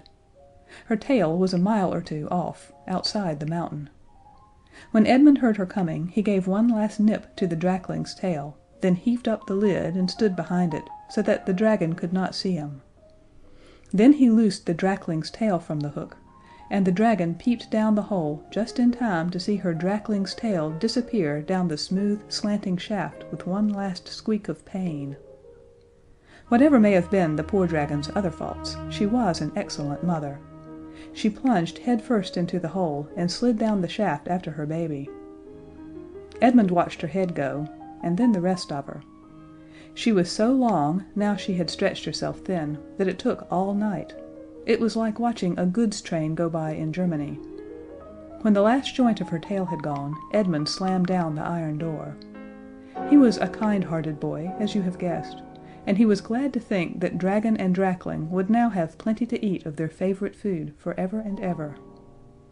He thanked the cockatrice for his kindness, and got home just in time to have breakfast and get to school by 9.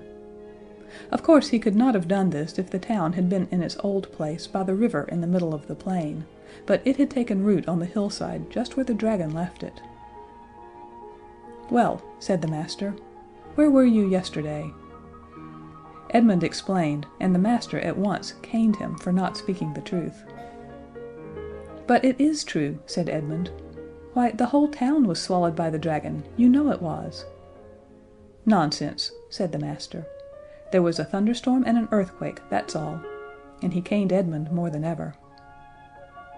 "But," said Edmund, who always would argue, even in the least favorable circumstances, "how do you account for the town being on the hillside now, instead of by the river as it used to be?"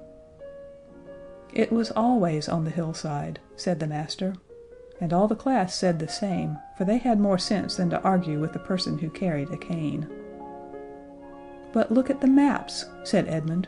who wasn't going to be beaten in argument, whatever he might be in the flesh. The master pointed to the map on the wall. There was the town on the hillside, and nobody but Edmund could see that of course the shock of being swallowed by the dragon had upset all the maps and put them wrong. And then the master caned Edmund again, explaining that this time it was not for untruthfulness, but for his vexatious argumentative habits. This will show you what a prejudiced and ignorant man Edmund's master was. How different from the revered head of the nice school where your good parents are kind enough to send you. The next day Edmund thought he would prove his tale by showing people the cockatrice, and he actually persuaded some people to go into the cave with him. But the cockatrice had bolted himself in and would not open the door, so Edmund got nothing by that except a scolding for taking people on a wild goose chase. "A wild goose," said they, "is nothing like a cockatrice." And poor Edmund could not say a word, though he knew how wrong they were.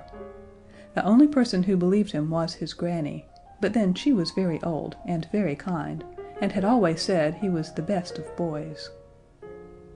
Only one good thing came of all this long story.